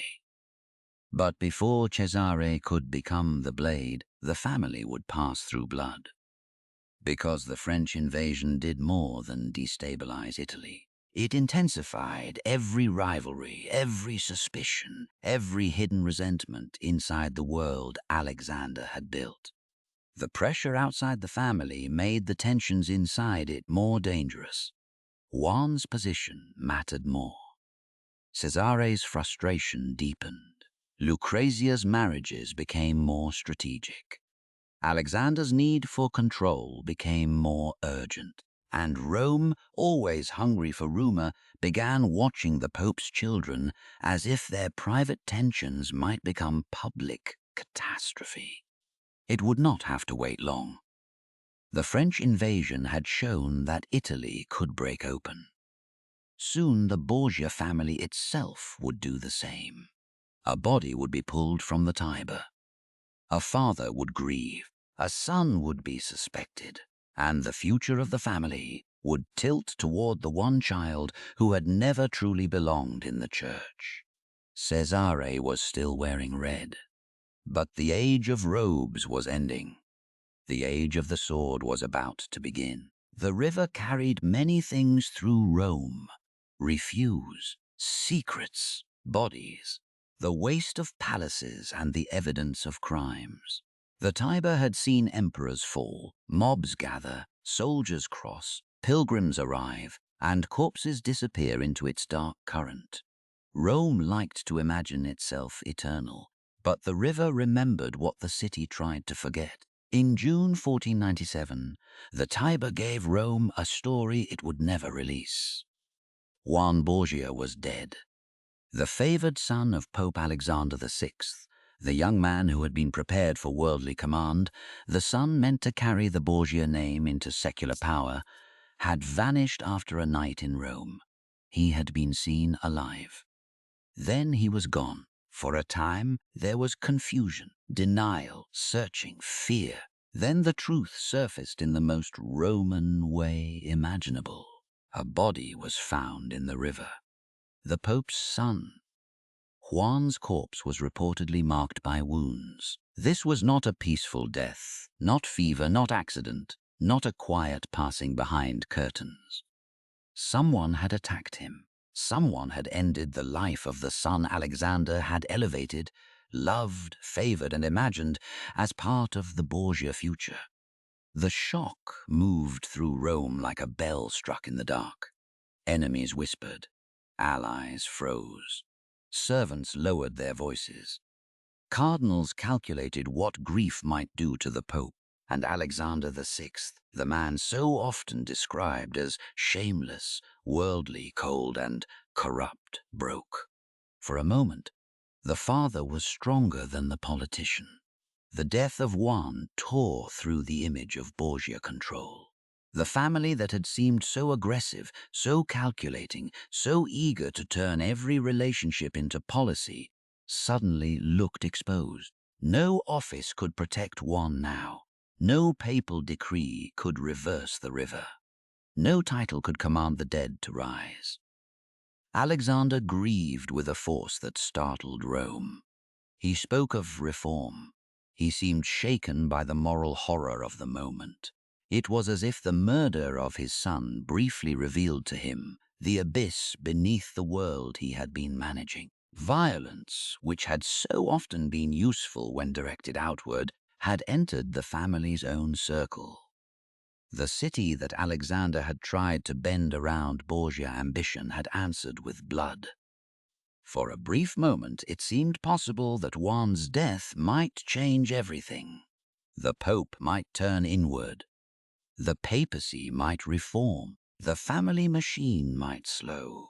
Alexander might see in the corpse of his son a warning that no amount of worldly strategy could save a house built too close to danger.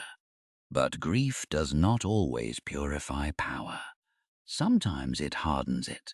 Rome wanted an answer. A pope's son could not be murdered without meaning. The death was too large to remain only a crime. It had to become a sign. People looked for motives because motive gives shape to fear. Was Juan killed by political enemies? By Roman nobles who hated the Borgias? By a jealous husband? By men connected to one of the many factions threatened by Alexander's rise? Or had the danger come from inside the family itself? The last possibility was the darkest, and because the Borgias already lived inside rumor, it became irresistible. Soon, suspicion began to gather around Cesare. It is important to be careful here.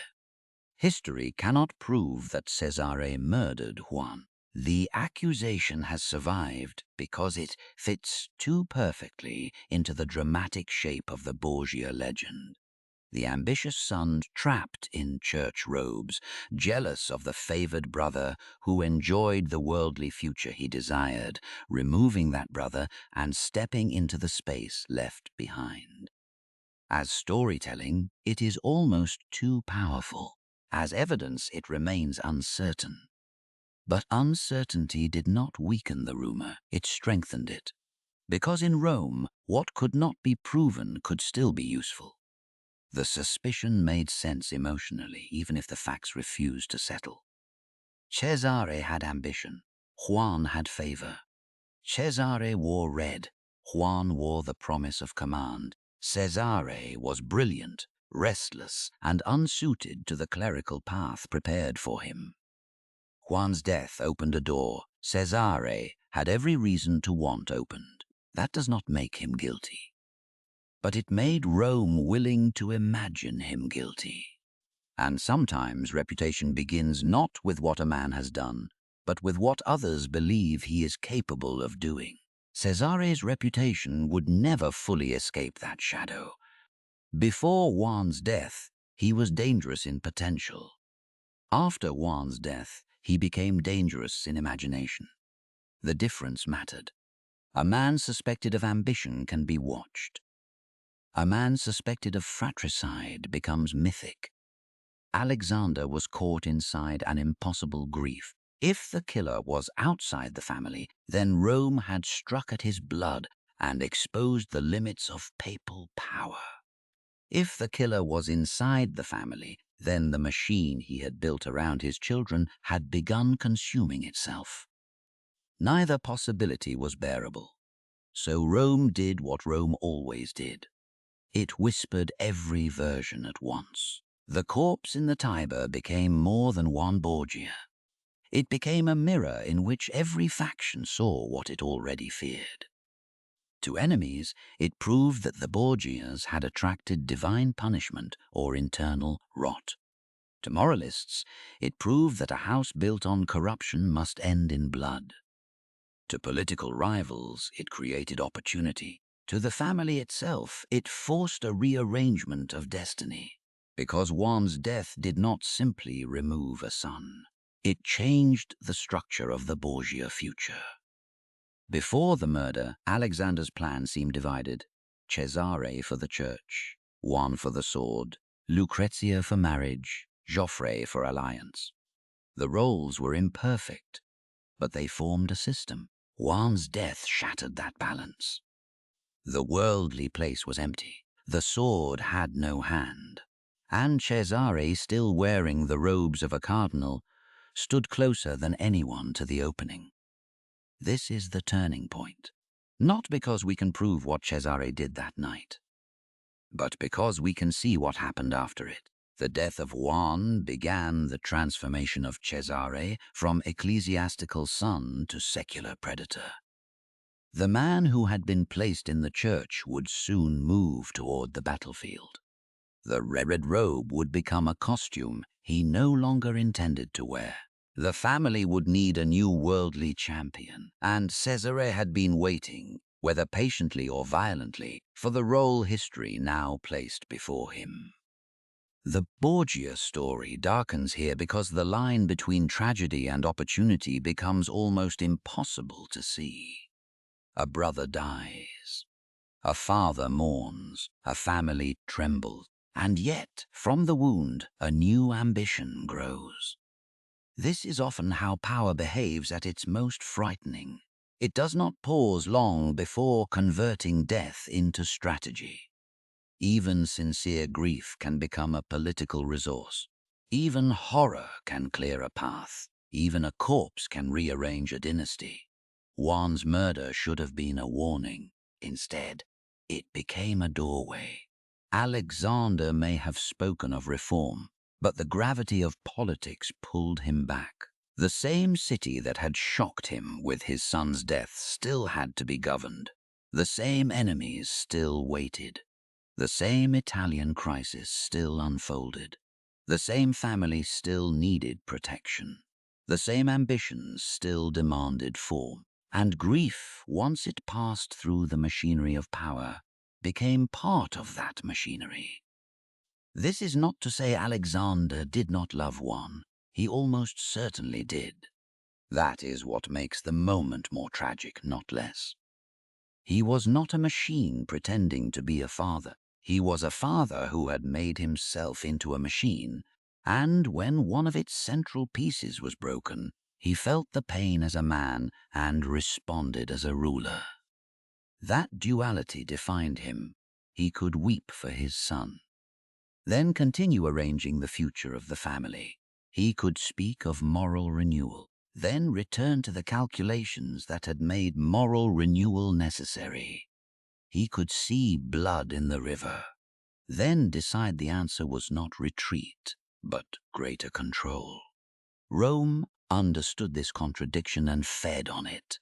The city had always loved scandal, but the murder of Juan gave it something deeper than scandal. It gave it a story with sacred hypocrisy, family jealousy, possible fratricide, papal grief, political intrigue, and a body dragged from water. It was everything Rome believed about the Borgias condensed into one image: a son of the Pope floating in the Tiber. No preacher could have invented a stronger symbol. For Alexander's enemies, the murder proved that divine order had turned against him. For anti-Borgia propagandists, it would become one more black thread in the tapestry of family evil. For later storytellers, it became almost irresistible. The first act in Cesare's rise, the moment when ambition passed from rumor into blood. But if we want to understand the history rather than only the legend, we must hold two truths together. First, Juan's murder remains unresolved. Second, its consequences are undeniable. Whether Cesare killed his brother or not, Juan's death helped create the Cesare who would terrify Italy. It removed the favored son from the family design. It intensified the need for a secular Borgia champion. It deepened the atmosphere of fear around the family. It made Alexander more vulnerable and more determined. It gave Cesare's later transformation the aura of destiny, as if the river had washed away one future and delivered another. After one, the story no longer feels like a pope enriching his children. It begins to feel like a dynasty crossing into darkness. Lucrezia, too, lived beneath the shadow of this shift. Her marriages were already instruments of policy, but after Juan's death, the emotional and political pressure around the family increased. Every alliance mattered more. Every husband could become a problem. Every connection had to be measured against a changing map. The family had lost one route to power and would push harder through the others. For Lucrezia, this meant less freedom, not more. For Cesare, it meant the opposite. The space before him widened. One can imagine him in those months, not as the cartoon villain of legend, but as something more unsettling. A man watching history rearrange itself around his desires. If he was innocent, then the death of Juan was a brutal accident of opportunity. If he was guilty, then it was the first great crime of a man willing to cut through blood to reach destiny. Either way, Cesare emerged larger. Rome saw it. His enemies saw it. Perhaps Alexander saw it too. The father, who had once divided roles among his children, now had to accept that the most capable son might also be the most dangerous. That is a terrible realization for any father. It is worse for a pope whose son may be the only weapon strong enough to protect the family project. This is how families in power trap themselves. They need loyalty, so they trust blood. They need talent, so they elevate the most dangerous child. They need survival, so they forgive what would once have horrified them. And slowly the family becomes not a refuge from politics, but politics in its purest and most intimate form. The Borgias were entering that stage now. Before Juan's death, their story could still be told as aggressive nepotism inside a corrupt age. After Juan's death, it becomes something sharper. A father losing control of the very bloodline he tried to weaponize. A brother stepping toward a destiny opened by another brother's corpse. a daughter caught in alliances that would grow more dangerous as the men around her became more desperate, a papacy increasingly unable to separate spiritual authority from family survival. The Tiber had delivered more than a body. It had delivered a prophecy. The Borgia rise would not be clean. It would not be stable. It would not remain safely hidden behind ceremonies, titles, and marriages. The violence that held Italy together and tore it apart had entered the family narrative itself. From this point forward, every Borgia success would carry the smell of the river, and Cesare, whether murderer or beneficiary, would begin to move toward the role he had always seemed born for. He would stop being a cardinal in waiting. He would become the family's answer to a broken Italy. The Pope had lost his favored son, but the Borgias still needed a sword. And in the shadow of Juan's death, Cesare Borgia began to reach for the hilt. Cesare Borgia had worn the red robe like a sentence. To the world it was honor. To Rome it was power. To Alexander VI it had once been strategy. A son inside the church could carry the family into the sacred machinery. A son in red could collect income, influence cardinals, and stand near the heart of ecclesiastical government. In the logic of dynastic planning, it made sense.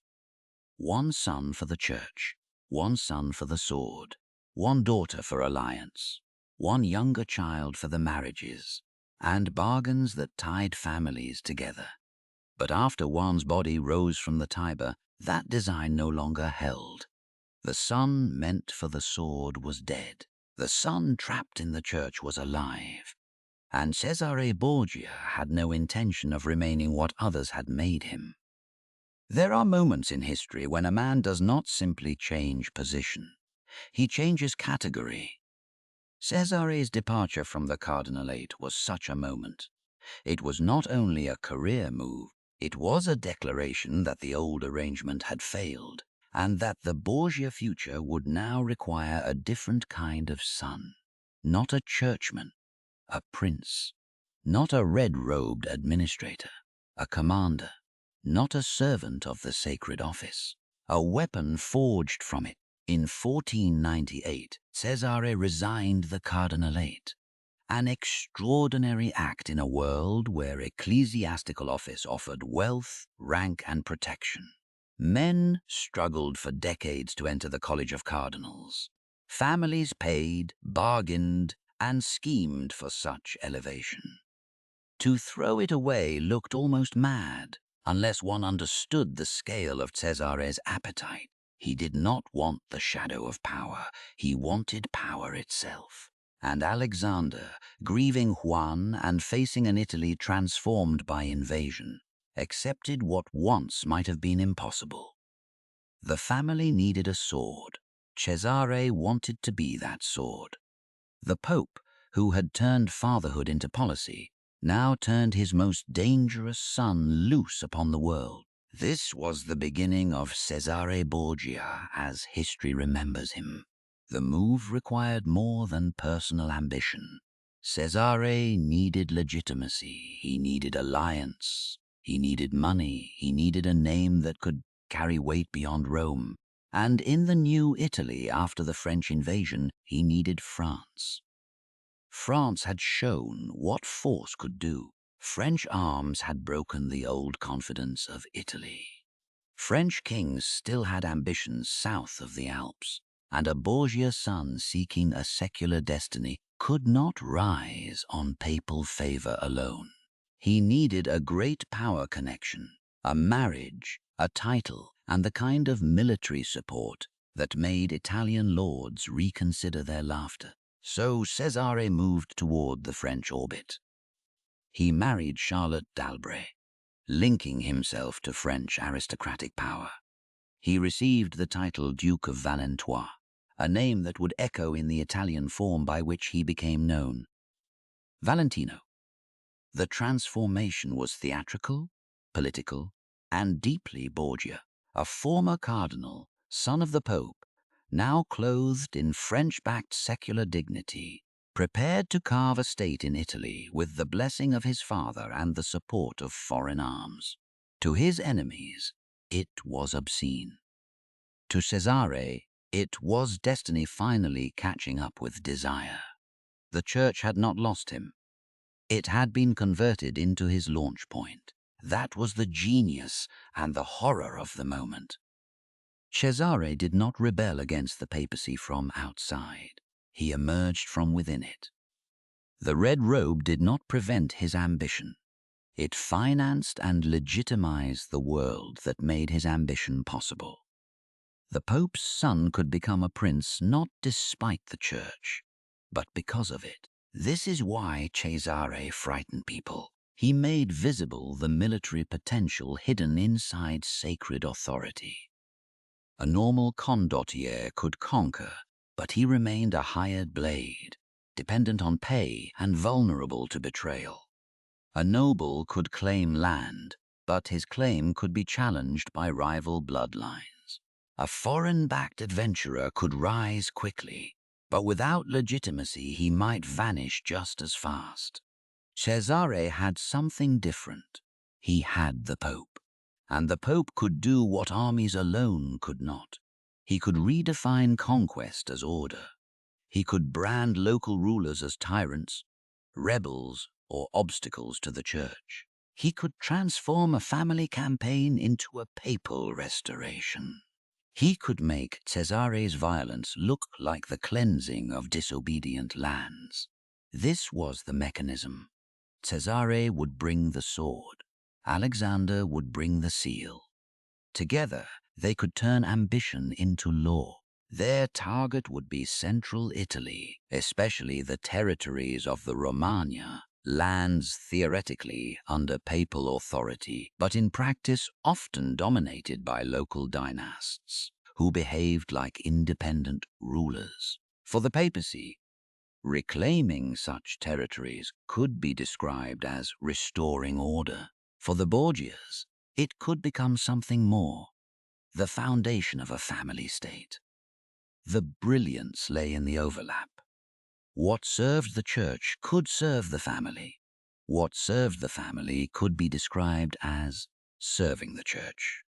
The two became difficult to separate, and perhaps that was the point. Cesare understood that power required more than courage. Many men in Italy were brave. Many were cruel. Many could hire soldiers, betray allies, threaten towns, and stage magnificent entrances into conquered cities. But Cesare had a rarer talent. He understood the psychology of domination. He knew that fear had to be shaped. Too little fear invited rebellion. Too much fear produced desperation. The perfect fear made resistance feel useless, but obedience feel survivable. This is where Cesare's political mind becomes clear. He was not simply a killer moving from one crime to another. He could be theatrical, calculated, patient when patience served, sudden when surprise mattered. He could flatter, threaten, forgive, and destroy, sometimes in the same campaign. He understood that cruelty, if used, had to teach a lesson larger than the body it struck. He was young, but he did not move like a fool intoxicated by promotion. He moved like a man who believed time itself was an enemy. And in one sense, he was right. The entire Borgia project depended on Alexander's life. Every campaign, every title, every alliance, every city taken in Cesare's name rested on the fact that his father still sat on the throne of St. Peter. As long as Alexander lived, Cesare had access to papal authority. When Alexander died, everything would have to stand on its own. Cesare needed to build fast. That urgency gave his career its terrifying energy. He did not have the luxury of a hereditary prince born into stable lands. He was trying to create inheritance out of opportunity. He was trying to turn temporary papal power into permanent territorial reality. He was trying to make a state before the office. that made him possible passed into another man's hands. This was the paradox at the heart of his rise. Cesare was powerful because of the papacy. Cesare was doomed because the papacy was not his to inherit. But doom was not yet visible to those watching him begin. What they saw was momentum. A former cardinal becomes a duke. A pope's son gains French support. A family once dismissed as foreign and scandalous begins acting like a ruling house. Central Italian lords begin to wonder whether their old arrangements will survive. Cardinals and ambassadors begin to understand that Alexander's family policy has entered a new phase. The Borgia name no longer means only gossip. It means military possibility. For Lucrezia, Cesare's transformation deepened the shadow over her own life. Her marriages had always served politics, but now the politics around her grew sharper. A brother with armies changes the meaning of a sister's alliance. A husband is no longer merely a husband. He becomes a connection, a liability, a root, a threat, or a hostage to the family's larger design. No Borgia child remained untouched by Cesare's rise. His ambition pulled everyone into its weather. Alexander, meanwhile, had to balance pride and danger. He needed Cesare's talent. But talent like Cesare's does not remain safely obedient forever. A father may create a weapon, but he cannot always control how the weapon dreams. Alexander wanted his son to secure the family future. Cesare wanted that future too. But increasingly, one senses he wanted it in his own image. The father had made the opportunity. The son would try to make the state. This partnership is one of the most fascinating and unsettling in Renaissance politics. Alexander was old, experienced, diplomatic, manipulative, and deeply aware of Roman machinery. Cesare was young, violent, brilliant, theatrical, and hungry for direct command. One ruled from the Vatican through documents, appointments, negotiations, and spiritual authority. The other would ride into towns with soldiers, promises, and fear. Together, they formed a two-headed power, the priest and the prince, the seal and the sword, the father who could bless conquest and the son who could perform it. Italy had seen ambitious families before. It had seen ruthless condottieri, scheming dukes, banking dynasties, papal nephews, and noble houses with centuries of blood on their hands. But the Alexander-Cesare combination felt different because it fused two forms of power that were already dangerous separately: papal legitimacy, military ambition.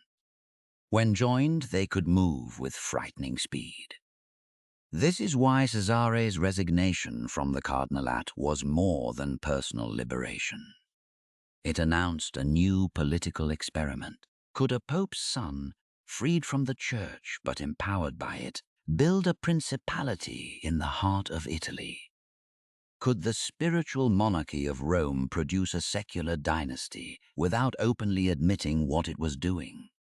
Could fear, law, foreign alliance, and family ambition be combined into something durable? Cesare intended to answer yes. His enemies intended to survive long enough to prove him wrong. The old lords of the Romagna, the Roman barons, the anti-Borgia cardinals, the suspicious Italian states, the French, the Spanish, the men who smiled at court while sending letters against him. All of them watched as the former cardinal began to become something else. They could still underestimate him. Some did. That was a mistake. Cesare Borgia was not merely Alexander's son. He was the sharpened form of Alexander's entire worldview. Where Alexander had learned that everything in Rome had a price, Cesare learned that everything in Italy had a pressure point. Where Alexander used office, Cesare would use velocity. Where Alexander wrapped ambition in sacred language, Cesare would wrap violence in political necessity.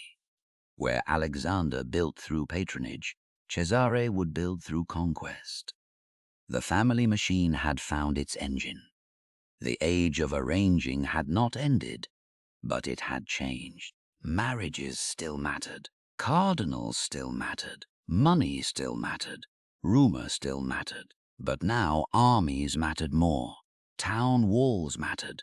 Captains mattered. Timing mattered.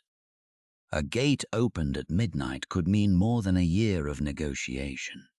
A public execution could pacify where a sermon failed. A swift betrayal could prevent a longer war. Cesare understood this world with frightening speed. He was unchained now, not free in the moral sense. No one inside the Borgia machine was truly free. He remained dependent on his father, on France, on money, on troops, on opportunity, on the fragile political weather of Italy. But he was free from the role that had confined him. Free from the pretense that he was meant to spend his life as a prince of the church. Free to become what he had perhaps always been in temperament, a secular prince born from a sacred scandal. Rome had produced many ambitious men, but Cesare represented something uniquely alarming. A cardinal who became a warlord, a pope's son who became a duke, a family instrument who began to look like a founder. The next chapter of the Borgia story would not unfold mainly in bedrooms, banquet halls, or Vatican corridors. It would unfold in fortified towns, in frightened councils, in the Romagna, in places where petty rulers had long survived by playing greater powers against one another, and where Cesare Borgia would arrive with a message colder than negotiation. The old game was ending. The Pope had a sword now, and the sword had a name. Romagna was where Cesare Borgia stopped being a rumor and became a method. Before Romagna, he could still be described by what he had escaped. The cardinal who abandoned the church. The Pope's son who traded red robes for armor. The brother whose rise followed too closely after Juan's body was pulled from the Tiber. The Duke made powerful by French favor and papal ambition. But in Romagna, Cesare became something more dangerous. He became a builder, not a builder in the peaceful sense, not a founder laying stones under sunlight while grateful citizens cheered. Cesare built through pressure, speed, fear, negotiation, betrayal, law, spectacle, and death. He built the way men build in collapsing worlds, where legitimacy is useful but never sufficient, where every gate has a price, every captain has a second loyalty, and every town watches the horizon wondering whose banner will arrive next. Romagna was not simply conquered territory. It was the test of the Borgia dream. Could a pope's son turn papal claims into real obedience? Could the authority of the Holy See be transformed into a family state? Could violence, if administered with enough intelligence, become order? Cesare intended to prove that it could. The lands of Romagna were theoretically under papal authority, but theory and reality rarely lived together in Renaissance Italy.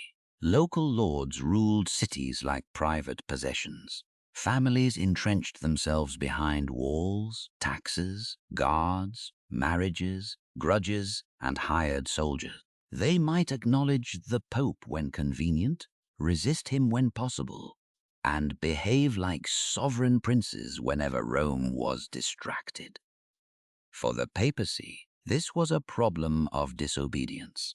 For Cesare, it was an opportunity.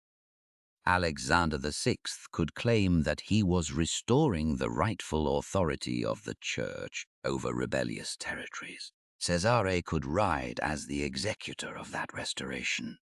This was the perfect Borgia overlap. The church's legal claim became the family's political foundation. On paper, it was reform. On horseback, it was conquest. Cesare moved with a speed that unnerved his enemies. He understood that momentum itself is a weapon. A slow campaign gives rivals time to unite. A hesitant commander teaches towns to resist. But a commander who arrives quickly, strikes decisively, and makes each victory feel like the beginning of an inevitable chain can break the imagination of resistance before every fortress has fallen. The old rulers of Romagna had survived in the cracks of power. Cesare came to close the cracks. One by one, cities and lordships were brought under his control. Imola, Forlì, Pesaro, Rimini, Faenza. Each place had its own politics, its own fears, its own families, its own calculation of whether to resist, negotiate, flee, or surrender. Cesare did not treat them all exactly the same because he was not merely performing violence for pleasure. He was studying each situation for leverage. Sometimes force mattered. Sometimes reputation mattered more. Sometimes a promise opened a gate. Sometimes betrayal did.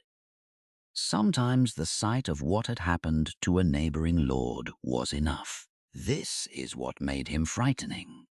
He was not predictable in the simple way a brute is predictable. A brute always reaches for the club. Cesare reached for whatever worked. And because he was backed by Alexander, his actions carried more than personal ambition. A local tyrant could be accused of disorder. A city could be told that surrender meant returning to the peace of the church. A conquest could be presented as correction. The Pope's seal hovered behind Cesare's sword like a shadow that spoke Latin. This combination gave Cesare a strange double image. To some, he was a liberator from petty tyrants. To others, he was simply a larger tyrant replacing smaller ones. Both views could feel true depending on where one stood. Many of the old lords of Romagna were not beloved. Their rule could be harsh, arbitrary, and predatory. Cities exhausted by local violence might welcome a stronger hand, at least at first, if that hand promised stability. Cesare knew this. He understood that conquest becomes easier when people are tired of the rulers they already have. But he also understood that gratitude is unstable.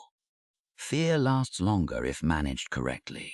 That phrase, managed correctly, is essential to Cesare.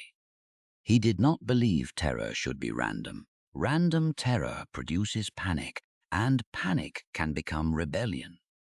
Effective terror is legible. It tells people exactly where the boundary is and what happens when it is crossed. This is why his rule in Romagna fascinated Machiavelli. Niccolò Machiavelli, the Florentine diplomat and political observer, watched Cesare with a mixture of caution and admiration. He did not look at Cesare as later moralists would. He was not interested only in whether the man was good. He wanted to know whether the man was effective. What made a ruler hold power? What made people obey? When was cruelty politically useful? When did mercy become weakness? How could a new prince secure a new state in a world of enemies? Caesar became, for Machiavelli, not a saint and not merely a criminal, but a case study. A dangerous example of political intelligence stripped of comforting illusions. Nowhere was this clearer than in the episode of Ramiro de Orco. Romagna needed pacification. Conquest was only the first stage. Taking towns could be dramatic, but holding them required administration. Roads had to be safe, taxes had to be collected, feuds had to be suppressed, local elites had to be frightened or integrated. Common people had to believe the new order was better than the chaos that preceded it.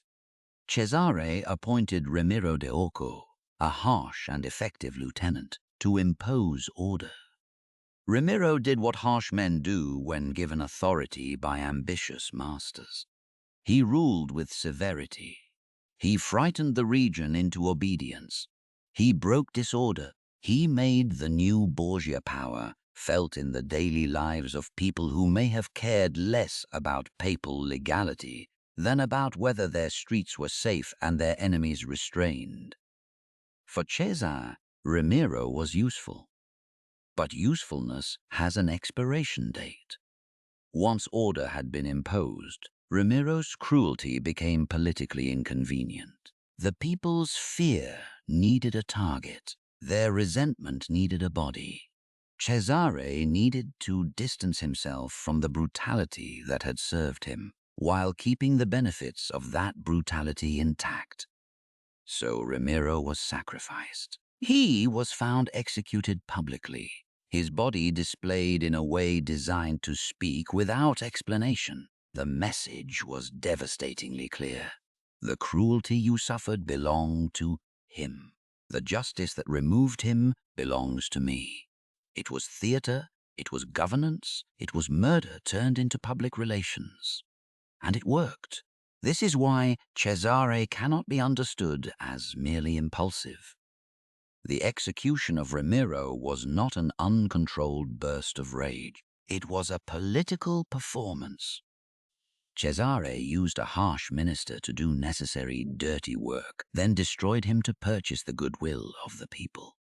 The act was horrifying, but its logic was coldly sophisticated. Machiavelli saw the lesson. A new prince must sometimes use cruelty quickly, decisively, and through instruments he can later discard. The ruler must take the benefit of severity while transferring hatred onto someone else. Cesare did not merely kill. He allocated blame. That is a much rarer skill. Romagna, under Cesare, began to look less like a passing occupation and more like the beginning of a state.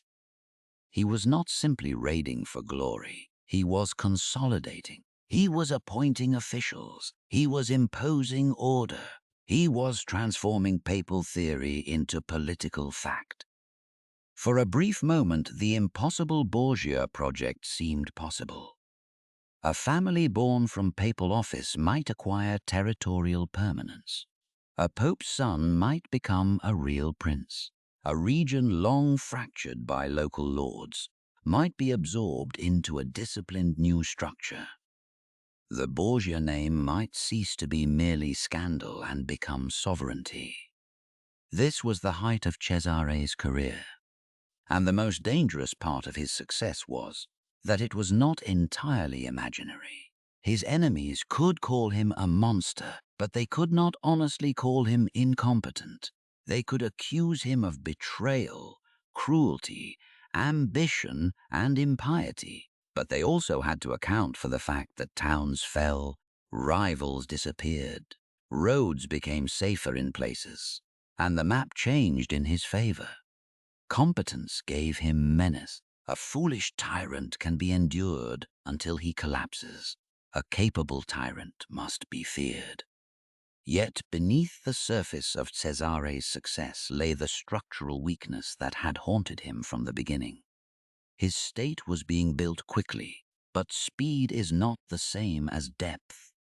Many who obeyed him did so because Alexander lived. Many who negotiated with him did so because French support mattered. Many who feared him were waiting for the political weather to change. The old families had not disappeared. They had retreated into calculation. The condottieri had not become loyal. They had become cautious. The cardinals had not accepted a Borgia future. They had postponed resistance. Every victory Cesare won made him stronger, but also made the coalition of those who feared him more emotionally intense. In Italy, success often created the conditions for betrayal. A weak man attracted contempt. A rising man attracted alliances against him. Cesare was rising too fast to be ignored. This is the hidden tension of Romagna. On the surface, Conquest, order, administration, spectacle. Beneath dependency, resentment, waiting enemies, and time. Always time. Cesare needed more of it. Alexander could not guarantee it. The father was aging. The papacy was elective. The conclave that would follow Alexander's death could undo years of Borgia work in days. Cesare's state needed legitimacy beyond his father's breath, loyalty beyond fear, institutions beyond personal command, and alliances that would survive the moment when Rome belonged to another pope. He knew this. That is why his urgency feels almost feverish. He had to conquer before the door closed. He had to consolidate before enemies gathered. He had to make himself indispensable before the office that made him possible passed away. But new states are delicate things. They require time for obedience to become habit. They require old elites to be replaced or tamed. They require tax systems, courts, marriages, military loyalty, religious sanction, and a generation of people growing accustomed to the new order. Cesare had brilliance, he had violence, he had papal backing, he had momentum. He did not have a generation.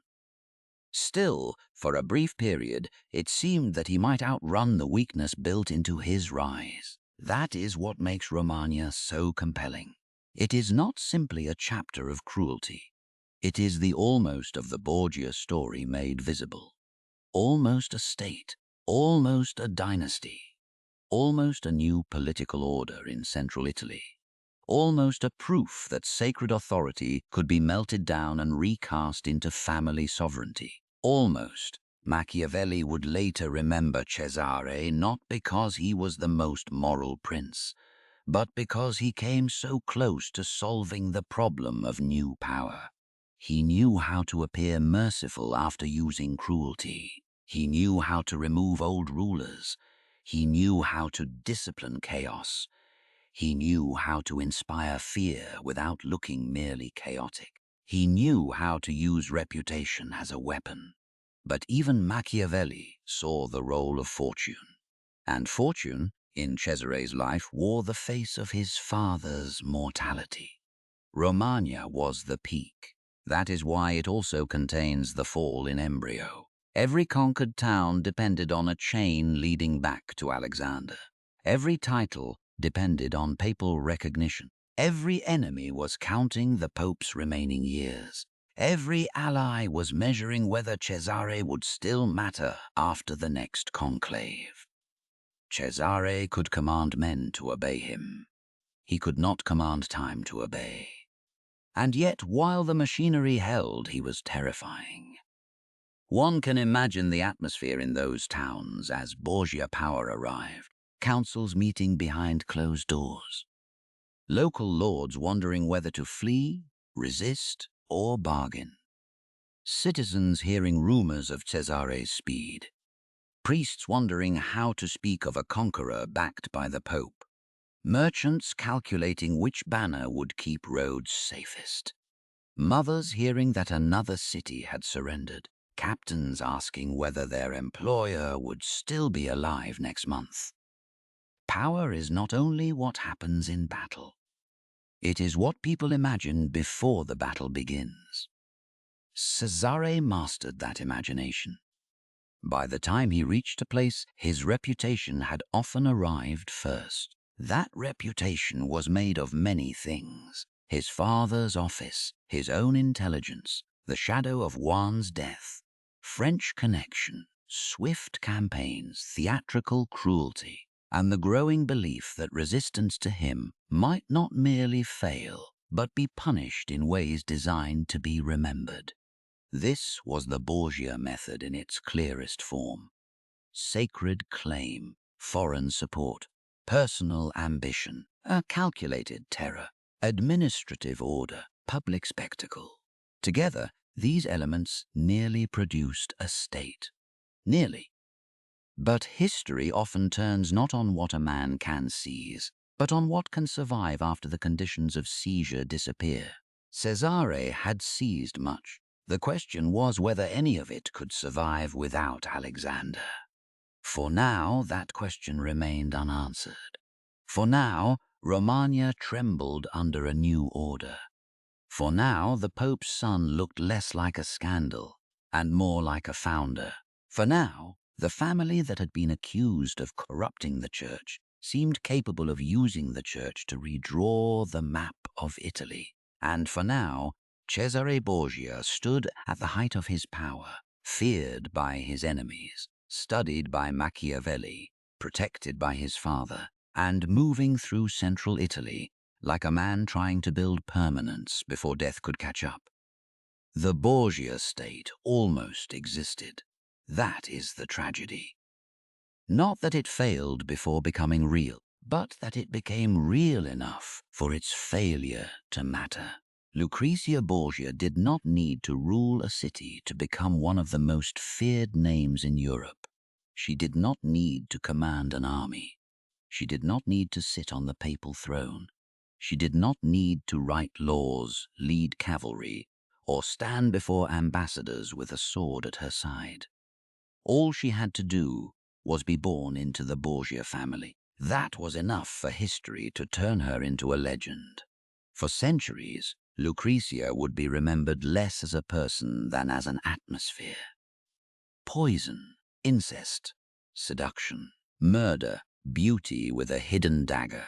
A golden-haired daughter of Rome's most infamous pope, moving through candlelit corridors with a smile that could ruin men. In paintings, novels, operas, films, and whispers, she became the feminine face of Borgia corruption, the beautiful monster standing beside her father's ambition and her brother's violence.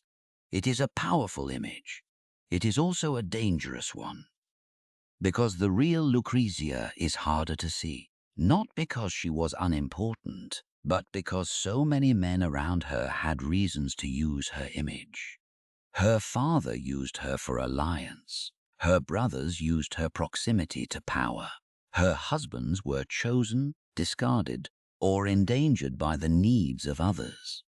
Her enemies used her name as proof of Borgia depravity. Later storytellers used her as the perfect vessel for a scandal that needed a woman's face. Lucrezia became infamous because she lived at the intersection of family ambition and male imagination. That is why her story must be told carefully. The easiest version makes her a villain. The truer version makes her a political hostage inside a dynasty that weaponized everyone it touched. When Alexander VI looked at his daughter, he may have felt affection. The Borgias were not incapable of love. That would be too simple. Powerful families often love their children and use them at the same time.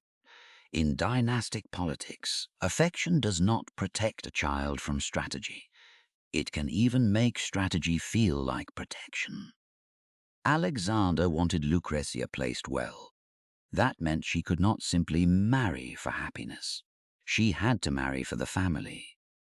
In aristocratic Europe, this was not unusual. Daughters of ruling houses had always carried political value. A marriage could seal a treaty, soften hostility, secure a border, repair a debt, or bring a rival family into temporary cooperation. But Lucrezia's case was different because every marriage around her was magnified by the papacy. Her father was not merely a nobleman seeking advantage. He was the Pope. That transformed every private arrangement into a European signal. When Lucrezia married, courts watched. When her marriage was annulled, Rome whispered. When a husband became inconvenient, enemies began to imagine blood. Her first major marriage to Giovanni Sforza connected the Borgias to one of the great political names of Italy. At the time, it made sense. The Sforza mattered. Milan mattered. Italian politics depended on such links. Lucrezia, still young, became part of a bargain between families whose affection for one another depended entirely on usefulness. Then, usefulness changed. That is one of the cruelest truths of dynastic marriage. A person can remain the same while the alliance around them expires. When the Borgia relationship with the Sforza became less valuable, the marriage itself became a problem, and because the Pope was Lucrezia's father, the machinery of annulment could be made to serve family strategy. The marriage was dissolved under humiliating circumstances for Giovanni Sforza, whose masculinity and honor were attacked in the process. Humiliation seeks revenge. Giovanni had every reason to hate the Borgias after that, and in the war of reputation, Lucrezia became an easy target. A discarded husband's anger entered the bloodstream of the Borgia legend. Accusations spread. Rumors darkened. The more the Borgias used legal and religious mechanisms to erase a marriage, the more their enemies framed the act as proof that nothing was sacred to them. Not marriage, not truth, not even family boundaries. Lucrezia was still very young, but her name was already becoming larger than her life. Then came Alfonso of Aragon. If Giovanni Sforza represented one phase of Borgia policy, Alfonso represented another.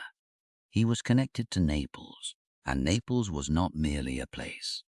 It was a problem at the heart of Italian politics, entangled with French claims, Spanish interests, papal calculation, and the shifting alliances that followed the French invasion. Lucrezia's marriage to Alfonso offered tenderness, or at least the possibility of it, in a life otherwise arranged by strategy.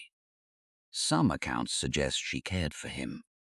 Whether love existed in the modern sense is difficult to know, but Alfonso was not merely a political abstraction to her. He was her husband, and their relationship seems to have mattered. But once again, the map changed. The Borgia family's strategic direction shifted toward France. Alfonso's Neapolitan connection became inconvenient. In the logic of ordinary marriage, this would be tragic. In the logic of Borgia politics, it became dangerous. Alfonso was attacked. Then later, he was killed. The shadow of Cesare falls heavily over this episode. As always, the line between proof and suspicion matters. But politically, the meaning was obvious. Alfonso's death served the changing interests of the Borgia family, and Rome did not need a full confession to understand what that implied. For Lucrezia, the consequence was devastating. A husband she may have loved became another casualty of the family machine. For Rome, the consequence was legendary.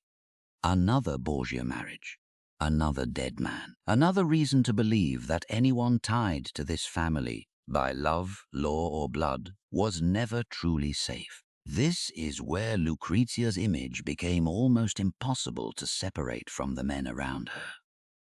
Alfonso's death was not remembered only as a political killing. It became part of the story of Lucrezia herself, as if tragedy near her body proved corruption inside her soul.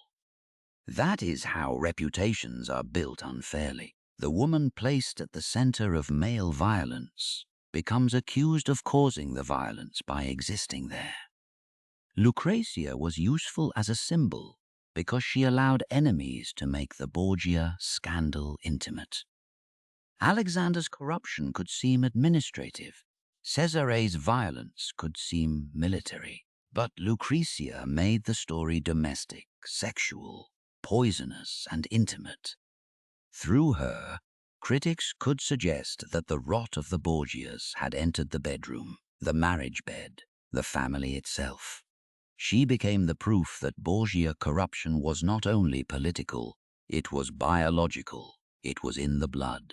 That idea was powerful. It was also exactly what propaganda needed. The accusations of incest that clung to Lucrezia and her family must be treated with caution.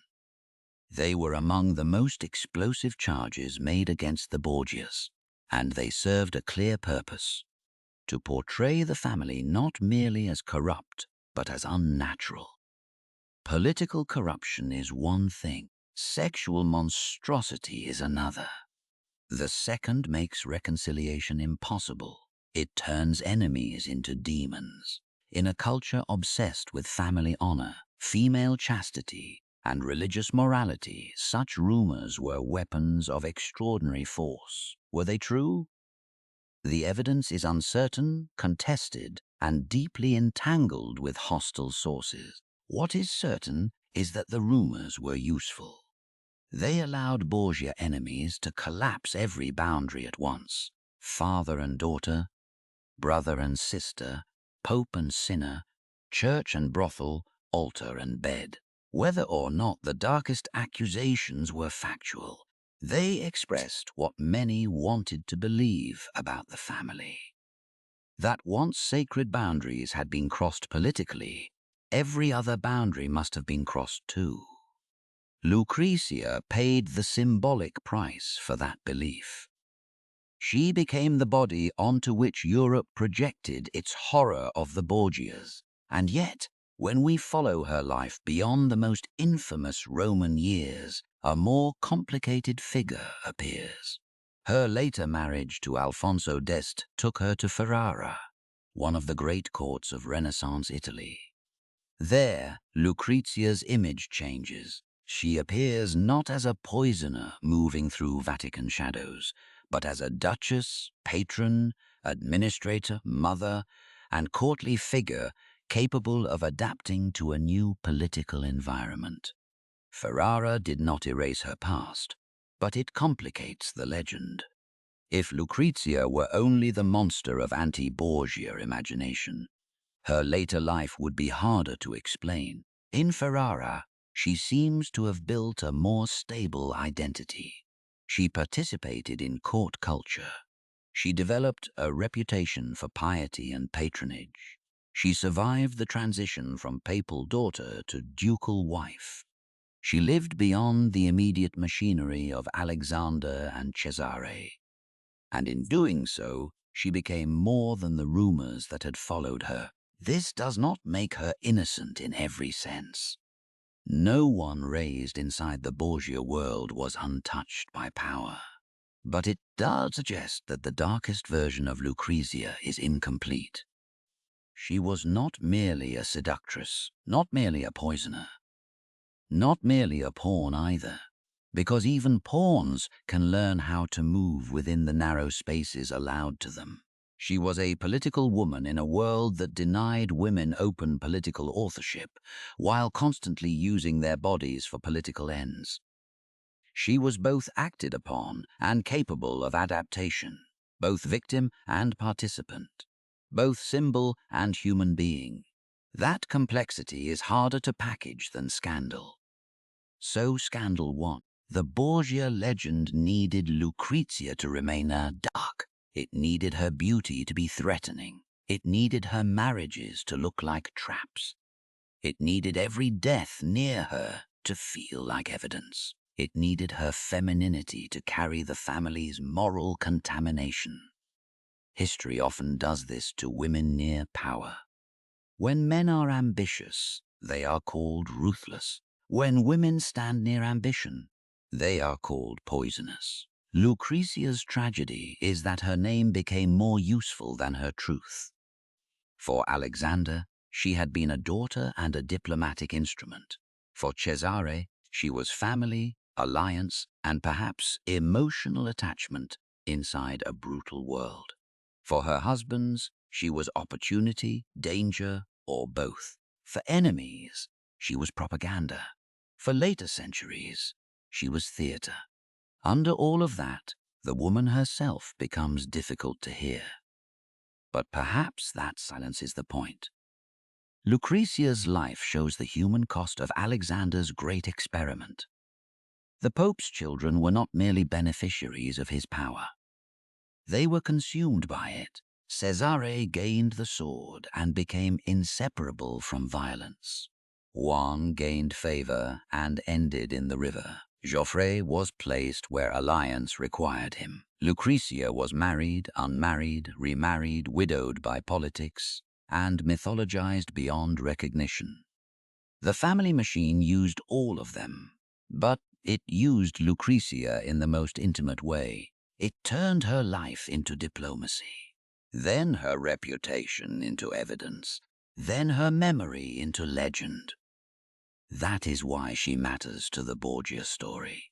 Not because every dark rumor about her is true, but because the rumors reveal how the world understood the Borgias. People believed Lucretia could be guilty of anything because they believed the family had made everything possible. Once a pope used the church as a family weapon, why would anyone believe the family respected any boundary at all? That was the deeper logic of the legend.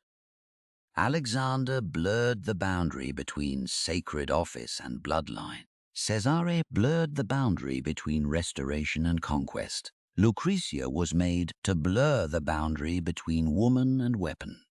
And so, in the imagination of Europe, she became the chalice, the treaty, the bride, the trap, the daughter of Rome's corruption. But behind the legend was a person moving through a world built by men who called their ambitions necessity. She survived longer than the peak of Borgia power. She outlived her father's reign. She outlived Cesare's great dream. She carried the name into Ferrara, where it could never be clean, but could become something other than the Roman nightmare.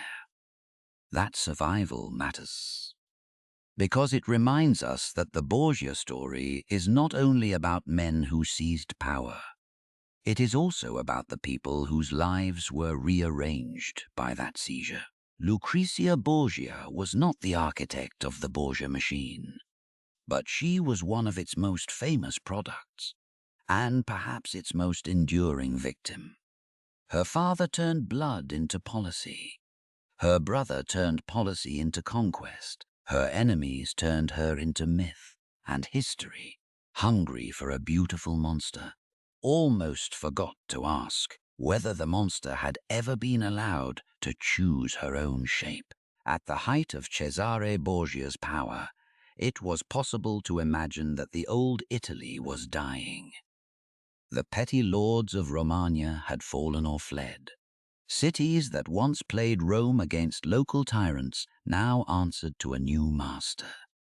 The Pope's son had crossed the line between scandal and statecraft, between ambition and administration. He was no longer merely Alexander's dangerous child. He was a political fact.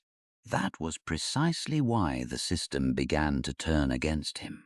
Power does not only create obedience, it creates memory. Every defeated lord remembered the day his walls opened. Every humiliated family remembered the titles it had lost. Every displaced faction remembered the lands that had been taken under the language of papal restoration. Every captain who had served Cesare asked whether loyalty would still be profitable tomorrow. Every cardinal who had watched Alexander VI raise his children into power asked the same question in a more dangerous form. What happens when this pope dies? That question hung over the Borgia project like a blade suspended by a thread. As long as Alexander lived, the Borgia machine could still move. His office gave Cesare legal cover. His money fed campaigns. His authority turned conquest into restoration. His diplomacy opened doors that soldiers alone could not break. His enemies might hate him, mock him, condemn him, and whisper every rumor under heaven about him. But while he sat on the throne of St. Peter, they had to account for him. They could not simply wish him away, but they could wait. Waiting is one of the oldest weapons of politics. It is not as dramatic as assassination or battle.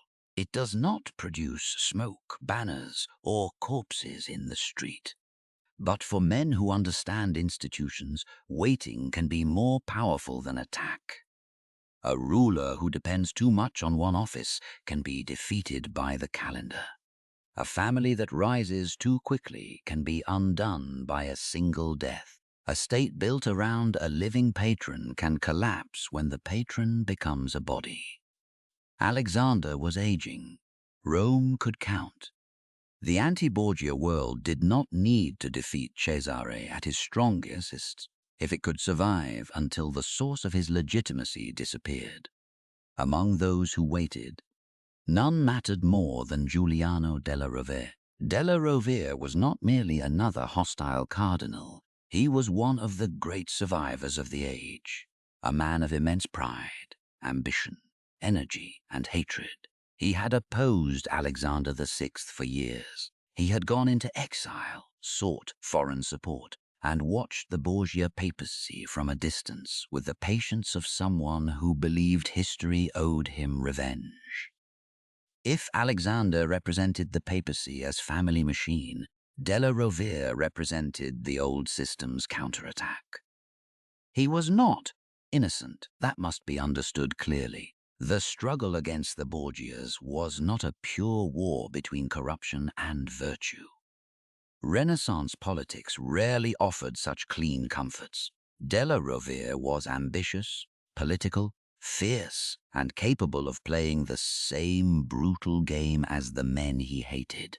He did not oppose Borgia power because he dreamed only of spiritual purity. He opposed it because it threatened his faction, his vision, his future, and the political order in which his own greatness could rise.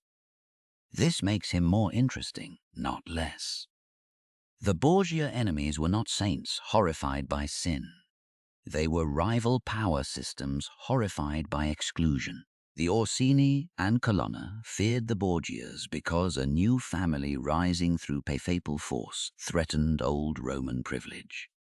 Italian princes feared Cesare because a consolidated Borgia state could redraw central Italy.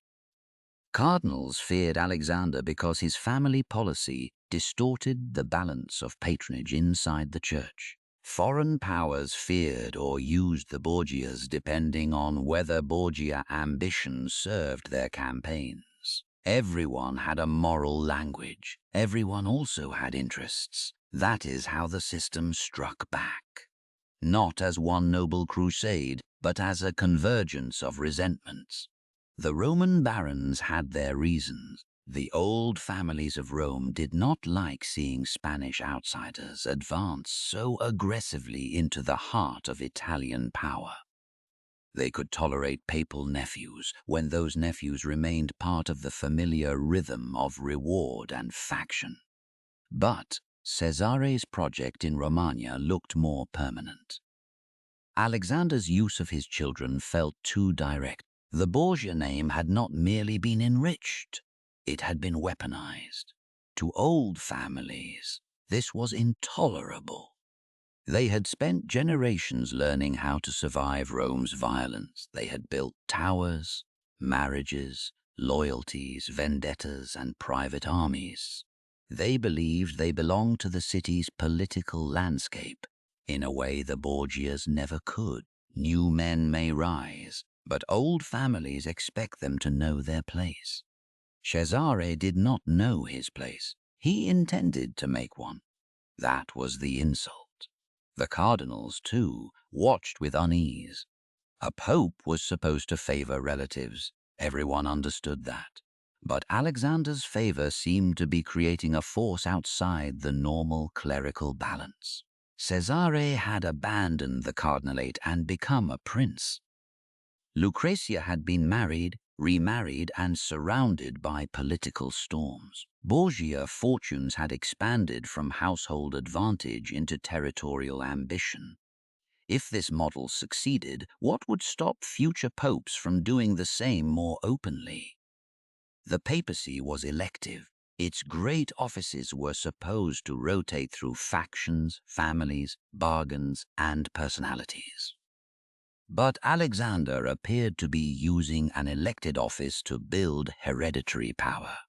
That frightened the College of Cardinals for reasons both moral and selfish. Morally, it looked like the corruption of the church. Institutionally, it looked like a threat to their own power. A dynasty built from the papacy could make the cardinals less like kingmakers and more like servants of a family state. They would not allow that easily. Foreign powers added another layer of danger. France had helped Cesare rise, but foreign alliances in Italy were never acts of charity. A king supports a man today because that man serves a purpose today. Tomorrow, the same man may become inconvenient. Spain, France, Naples, Milan, Venice, Florence. All watched the Borgia expansion through the lens of their own advantage. Cesare could use France, but France could also use Cesare. Alexander could negotiate with Spain, but Spain would never confuse Borgia ambition with Spanish interest if the two diverged. This was the cold reality beneath the glamour of Cesare's rise. His state, if it was to survive, needed loyalty from people whose deepest loyalty was to themselves. He needed captains who would remain faithful when the money stopped or the weather changed. He needed cities to accept him not only as a conqueror, but as a legitimate ruler. He needed cardinals to tolerate a Borgia future even after Alexander. He needed enemies to fear him more than they hated him.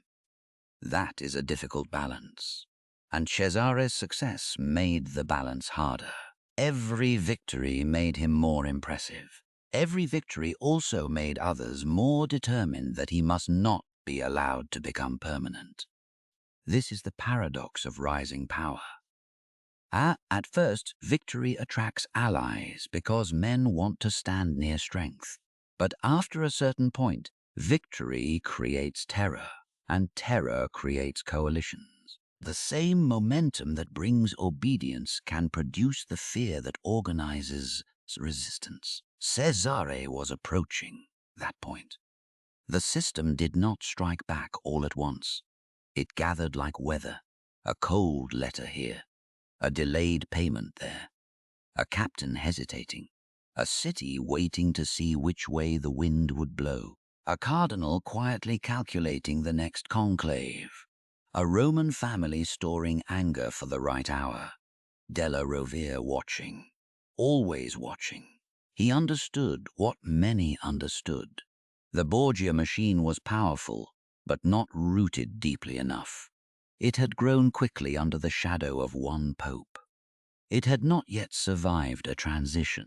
It had not yet proven that obedience to Cesare could outlive fear of Alexander. It had not yet converted conquest into tradition.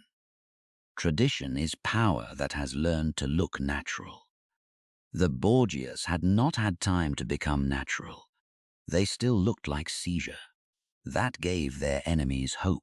If Alexander died before Cesare's state hardened, then the entire structure might be pried apart. Papal favors could be revoked. Titles could be challenged. Enemies could be restored.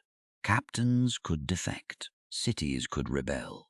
Cardinals could claim they were liberating the church from Borgia contamination. A new pope could wear the language of reform while dismantling everything Alexander had built.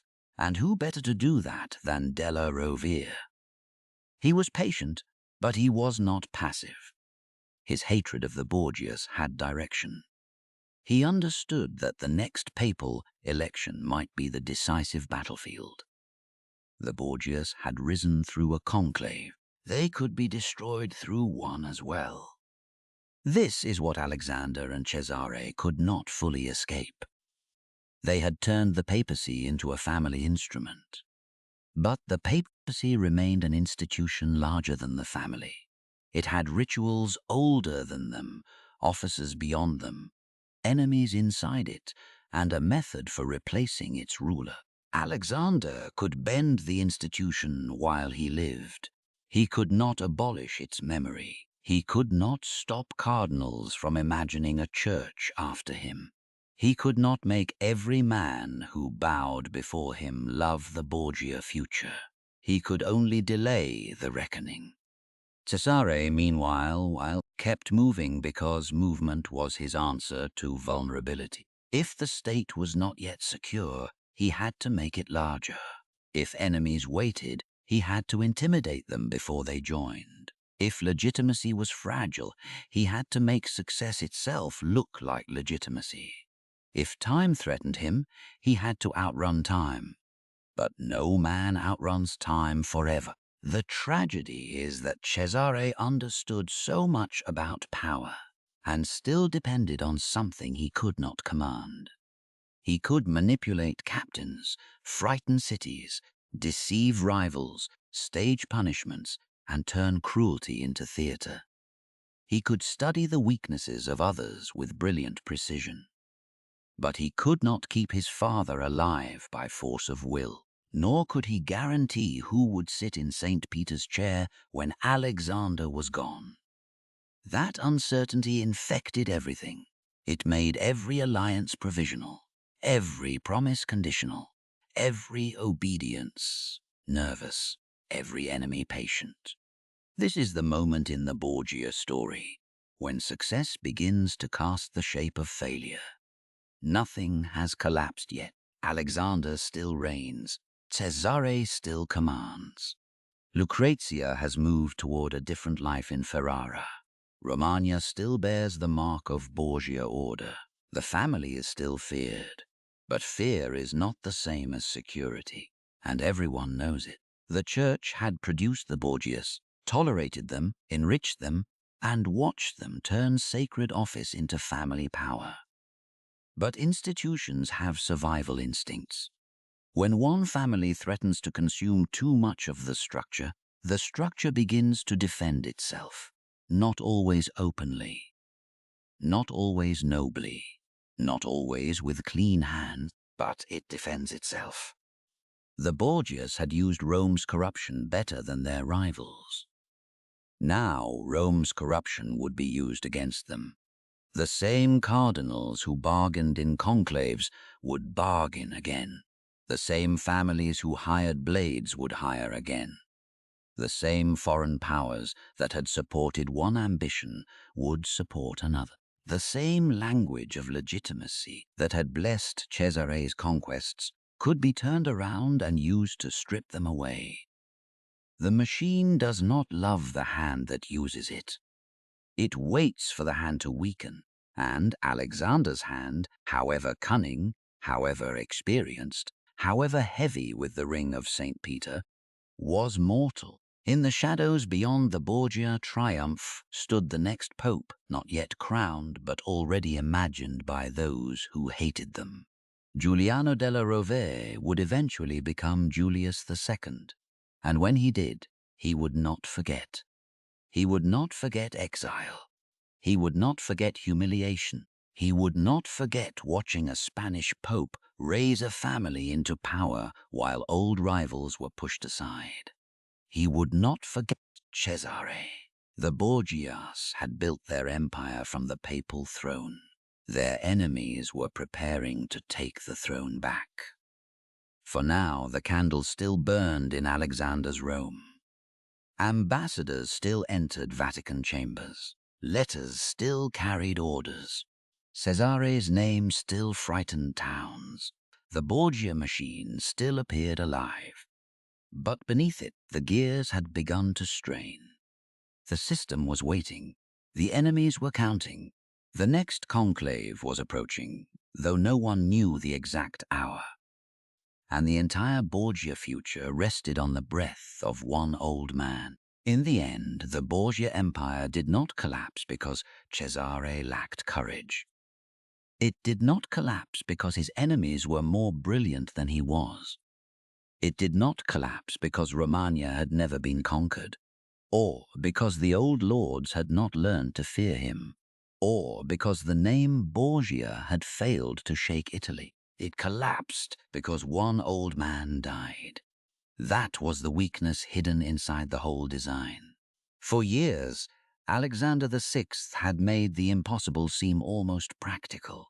He had taken the papacy, the most sacred office in Western Christendom, and used it as a dynastic engine. He had elevated children, arranged marriages, blessed conquests, intimidated enemies, rewarded loyalty, manipulated courts, and turned the language of the church into the grammar of family power. As long as he lived, the machine held. Not perfectly, not peacefully, not without enemies gathering in every shadow. But it held. Then, in August 1503, Alexander VI died, and everything that had looked solid began to reveal how much of it had rested on breath. Rome had seen popes die before. The death of a pope was not only a religious event, it was an institutional rupture, a political emergency, a moment when every debt, fear, promise, and ambition in the city suddenly changed shape. Doors closed, strong rooms were watched, cardinals repositioned themselves, noble families moved men, ambassadors sent letters at speed, servants listened harder than usual. Enemies who had bowed yesterday began to speak more freely today. A papal death turns Rome into a city of calculations. But the death of Alexander VI was different. Because Alexander had not ruled like a pope whose private ambitions could be separated from the office he held. He had fused them. His family was not at the edge of his reign. His family was the center of it. The Borgia future had been written through papal ink, papal money, papal favor, papal threat, and papal legitimacy. So when Alexander died, the question was not simply who would become the next pope. The question was whether the Borgia world could survive without the man who had made it possible. Cesare should have been ready for this moment. In a sense, his entire career had been a race against it. He knew his father would die. Everyone knew it. Mortality was the one enemy no prince could flatter, bribe, frighten, or execute. Cesare had moved quickly because time was his greatest danger. He had conquered, organized, intimidated, and consolidated because the papal throne could not be inherited. He needed to make his state strong enough to stand before the chair of Saint Peter passed into another man's hands. But history is cruelest when it strikes at the one point even a brilliant man cannot defend. At the moment Alexander died, Cesare was sick. That detail matters more than almost anything else. Had he been healthy, swift, alert, and fully in command, the crisis might have unfolded differently. He might have controlled Rome more effectively. He might have pressured the conclave with greater force. He might have secured a favorable pope, protected his territories, terrified uncertain allies back into obedience, and moved before enemies had time to breathe. But Cesare, the man whose power depended on speed, was slowed. The man who had built a career on striking before others were ready found himself trapped by fever and weakness at the exact hour when every minute mattered. Fortune had waited. Then it struck. The old rumors returned immediately. Poison, malaria, a banquet gone wrong, a scheme misfired, divine punishment. The details changed depending on who told the story, but the emotional meaning remained the same. The Borgias had lived by secret danger, and now secret danger had come for them. Rome did not need certainty. It needed a story. And Alexander's death offered a story so perfect that it hardened into legend almost at once. The corrupt pope dies suddenly in a suffocating Roman summer. His son, the great Borgia blade, is also struck down by illness. Enemies gather. The city whispers that the poisoners have poisoned themselves or that God has turned their own methods back upon them. The legend was too satisfying to die, but beneath the rumor lay the more important reality. The Borgia system was entering the one crisis it had never solved. Succession. A hereditary dynasty prepares for the death of a ruler by naming an heir. A kingdom can tremble, but the law, the bloodline, the court, the army, and the ceremony all exist to move power from one body to the next. A prince may be weak, a succession disputed, a civil war possible, but the principle is clear. The son inherits. The papacy did not work that way. Alexander could give Cesare titles. He could give him money. He could give him armies. He could give him the terror of the Borgia name. He could give him territories seized under papal legitimacy. But he could not give him the papacy.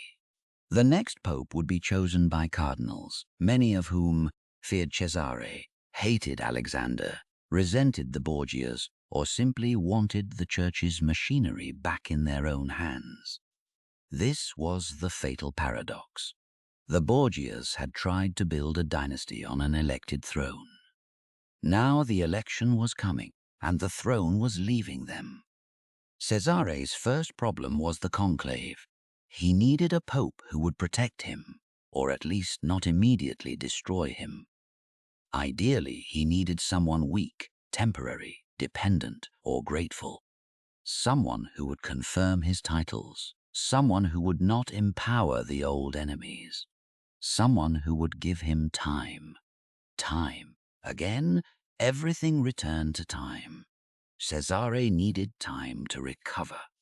To hold Romagna, time to secure troops, time to frighten wavering cities, time to negotiate with France and Spain, time to prevent Della Rovere and other enemies from surrounding him, time for obedience to become habit.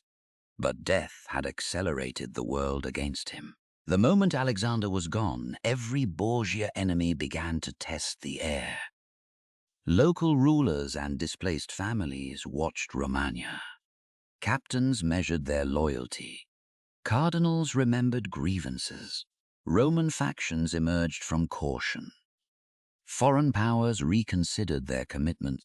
The Borgia name still frightened people, but fear without the Pope behind it began to change texture.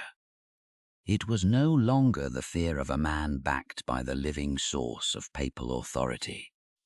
It was the fear of a dangerous son whose father could no longer protect him. That distinction was everything. The first pope after Alexander, Pius III, offered only a brief pause. His reign was short, almost a political breath between storms. For Cesare, such a temporary arrangement may have seemed useful if it bought time. But it did not solve the central problem. A weak or short-lived pope could delay the reckoning, but delay was not survival. Then came the man the Borgias had most reason to fear. Giuliano della Rovere became Pope Julius II. The enemy had entered the throne. There are moments in political history when an institution seems to answer a family's ambition with almost poetic force. Alexander had used the papacy to raise the Borgias. Now Julius II would use the papacy to undo them. The same office that had made Cesare almost untouchable became the weapon pointed at his throat. This reversal is the core of the collapse. The Borgias had never owned the machine. They had only operated it while Alexander lived. Once Julius held the controls, the machine remembered other loyalties. Julius II was not a gentle reformer arriving to cleanse Rome with quiet holiness. He was forceful, ambitious, martial, proud, and determined. He would later become known as the warrior pope, a man far from the image of passive spirituality. But where Alexander had used papal power to advance his family, Julius sought to restore and expand the authority of the papacy itself, and to break the power of those who threatened it. Cesare was one of those threats. He had been too successful to be forgiven. If he had remained a minor beneficiary of nepotism, Julius might have tolerated him as one more embarrassment from a previous reign. But Cesare had almost built a state in central Italy. He had turned papal claims into personal power. He had frightened the very institution whose authority he had borrowed. No new pope could safely allow such a figure to remain strong, especially not a pope who hated the Borgias. Cesare tried to negotiate. He tried to maneuver. He tried to preserve what he could. But the conditions that had made his rise possible were disappearing one by one. Alexander was dead. French support was uncertain. The cardinals were no longer operating under Borgia dominance. The old enemies were no longer waiting. Romagna was no longer held beneath the same shadow, and Cesare himself, weakened at the decisive moment, could not impose his will with the speed that had once made him terrifying. The unraveling was not instantaneous in the simple sense. Power rarely vanishes in one clean motion. It frays. One loyalty loosens, one city hesitates, one ally delays, one enemy reappears, one document is challenged, one title becomes uncertain, one captain wonders whether he has chosen the wrong future. Then the fear breaks. Once enough people believe a ruler may fall, they begin acting in ways that make the fall more likely. This is what happened to Cesare. The reputation that had once run ahead of him now began to run away from him. Men who had obeyed because resistance seemed foolish began to reconsider. Cities that had surrendered to momentum sensed that momentum had reversed. Enemies who had survived by patience discovered that patience had been rewarded. The Borgia state had not yet grown deep roots. When the storm came, its branches were impressive, but the soil was thin. Julius II understood this. He did not need to defeat Cesare at the height of Borgia power. That height had passed with Alexander's last breath. He needed only to deny Cesare the time and recognition required to transform past conquest into permanent sovereignty. Without papal support, Cesare's claims became vulnerable. Without institutional backing, his conquests could be reclassified. What Alexander had called restoration, Julius could call disorder. What Alexander had rewarded, Julius could revoke. What Alexander had protected, Julius could expose. That is the terrible power of legitimacy. It does not only authorize action, it decides what past actions mean. Under Alexander, Cesare's campaigns had been the recovery of church lands. Under Julius, they could become Borgia usurpation. The same facts, a new pope, a different truth. Cesare's fall shows why Machiavelli was fascinated by him, but could not turn him into a simple model of success. Cesare had done much right, if one judges by the ruthless standards of power. He had moved quickly. He had used cruelty effectively.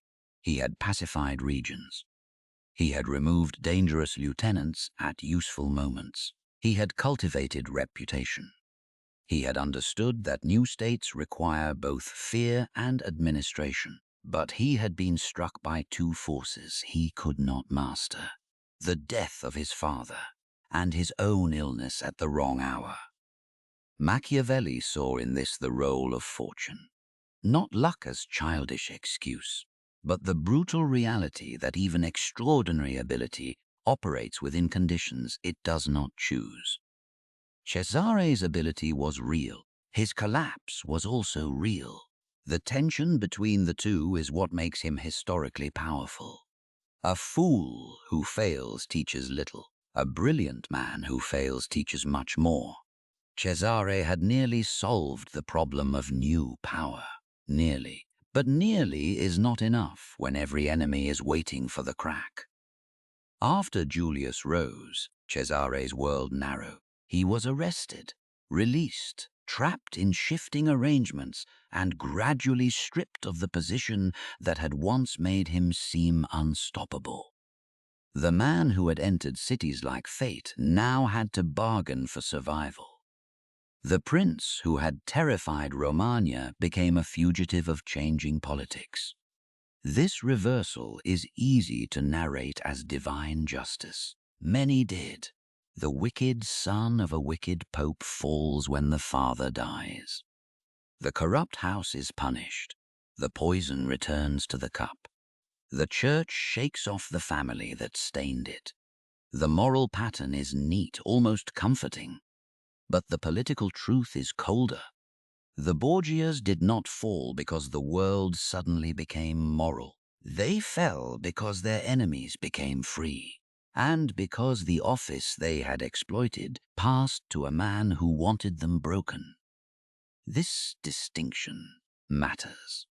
If we imagine the Borgia collapse as simple justice, we misunderstand the system. The same church that condemned Alexander's excesses had tolerated the structures that made him possible. The same cardinals who recoiled from Borgia nepotism were products of a culture of patronage. The same Rome that whispered about corruption had profited from it. Julius II did not end the political papacy. He redirected it. The machine survived. The family did not. That is the real ending of Borgia power. Alexander had believed, or at least acted as if, the machine could be made to serve his blood. For a time he was right, but he mistook use for ownership. He could occupy the papacy. He could bend it. He could make it speak in a Borgia accent. But he could not make it hereditary. He could not prevent the next hand from turning the same levers in the opposite direction. The papacy had been his instrument. Then it became his family's executioner. For Cesare, the tragedy was not only defeat. It was the speed with which a life built around inevitability became contingent. Everything that had seemed destined now depended on favors. Everything that had seemed permanent became negotiable.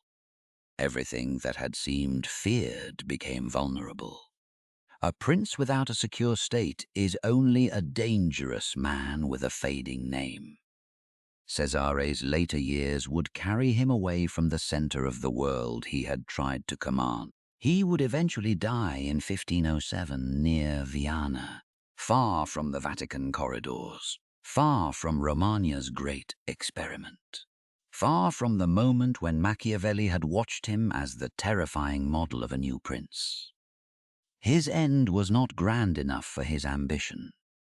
History often punishes men that way, not with a death equal to their dreams, but with a death that reveals how small even vast ambition can become once the structure around it collapses. Alexander died as pope. Cesare died as a fallen soldier of fortune. Between those two deaths lies the entire Borgia tragedy. A father reached the highest spiritual office in Europe and used it to build a family future. A son almost turned that future into territorial reality. A daughter carried the family's alliances and scandals into legend. A city watched, feared, profited, condemned, and remembered, and then the throne changed hands. That was all it took. The Borgia state almost existed, but it was born from an office that could not be inherited, protected by a man who could not live forever, and led by a son whose brilliance could not cure the structural flaw at the heart of his power. When Alexander VI died, the mask fell from the whole design.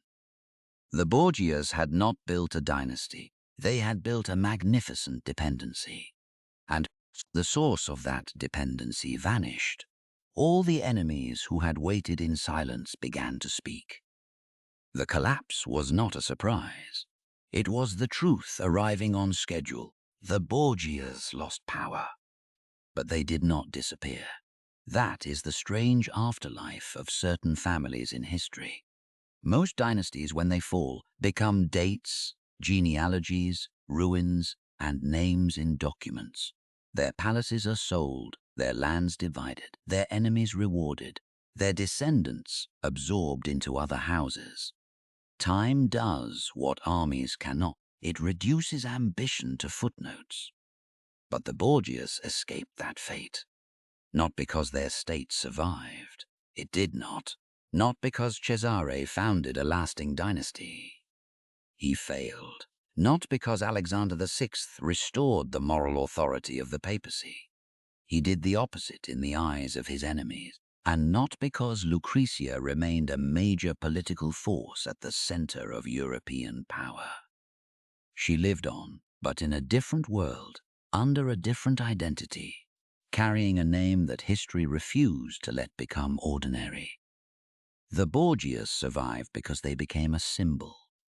And symbols are harder to kill than states. By the time Cesare's dream collapsed and Alexander's body had become part of Rome's memory, the Borgia name had already absorbed more meaning than any single set of facts could contain. It meant poison. It meant lust. It meant simony. It meant murder. It meant incest, whether proven or not. It meant the papacy turned into a family enterprise. It meant Renaissance beauty with a corpse beneath it. It meant sacred language covering appetites. Everyone understood, but few wanted spoken aloud. The historical Borgias were complicated. The legendary Borgias were irresistible. That is why they endured. A complicated family requires evidence, context, dates, caution, and an understanding of how power worked in late 15th century Italy. A legendary family requires only a cup of wine, a beautiful daughter, a ruthless son, and a pope who looks too much like a king. History often remembers the legend first. Then, if we are patient, it lets us return to the human beings underneath. The first thing to understand about the Borgia legacy is that it was built by enemies. The family made many of them. Roman barons, rival cardinals, displaced lords, humiliated husbands, political factions, foreign observers, moral reformers, and later Protestant critics all had reasons to make the Borgias larger, darker, and more monstrous than ordinary corruption. The facts were already damaging enough. Alexander had children and advanced them shamelessly. Cesare used violence with calculated brilliance. Lucrezia's marriages were rearranged according to shifting policy. The papacy under Alexander was intensely political, worldly, and dynastic, but facts alone rarely satisfy hatred. Hatred wants pattern. It wants a monster shaped clearly enough for everyone to recognize. So the Borgias became not merely corrupt, but uniquely corrupt. Not merely ambitious, but unnatural. Not merely violent, but poisonous. Not merely political, but satanic in imagination. They became the familiar onto which Europe could project its fear that the holiest institution in the West had become indistinguishable from a court of predators. That fear was not invented from nothing, but it was sharpened into myth. This is the black legend of the Borgias, the accumulation of accusation, rumor, propaganda, moral outrage, theatrical storytelling, and selective memory that made the family into the perfect villains of Renaissance Europe. A black legend is not pure fiction. It is more dangerous than that. It is truth and falsehood fused so tightly that they become difficult to separate. Real corruption gives credibility to invented details. Real violence makes exaggerated violence believable. Real nepotism makes every rumor of private depravity feel plausible. Once a family's reputation crosses a certain threshold, evidence no longer carries the same weight. People do not ask, "Did this happen?" They ask, "Would they have been capable of it?" And with the Borgias, Europe answered yes. That answer became their immortality. Alexander VI became the corrupt pope against whom later generations could measure ecclesiastical decay. He was not the only worldly pope. He was not the only pope with relatives, mistresses, money, ambition, or political instincts. But he became the face of the problem because he was so visible, so unapologetic, and so perfectly timed. He rose at a moment when Europe was changing. The late medieval world was giving way to the early modern world. Monarchies were consolidating. Overseas empires were beginning. Printing was changing the movement of ideas. Reformist anger was gathering. The Italian wars were exposing the peninsula to foreign domination.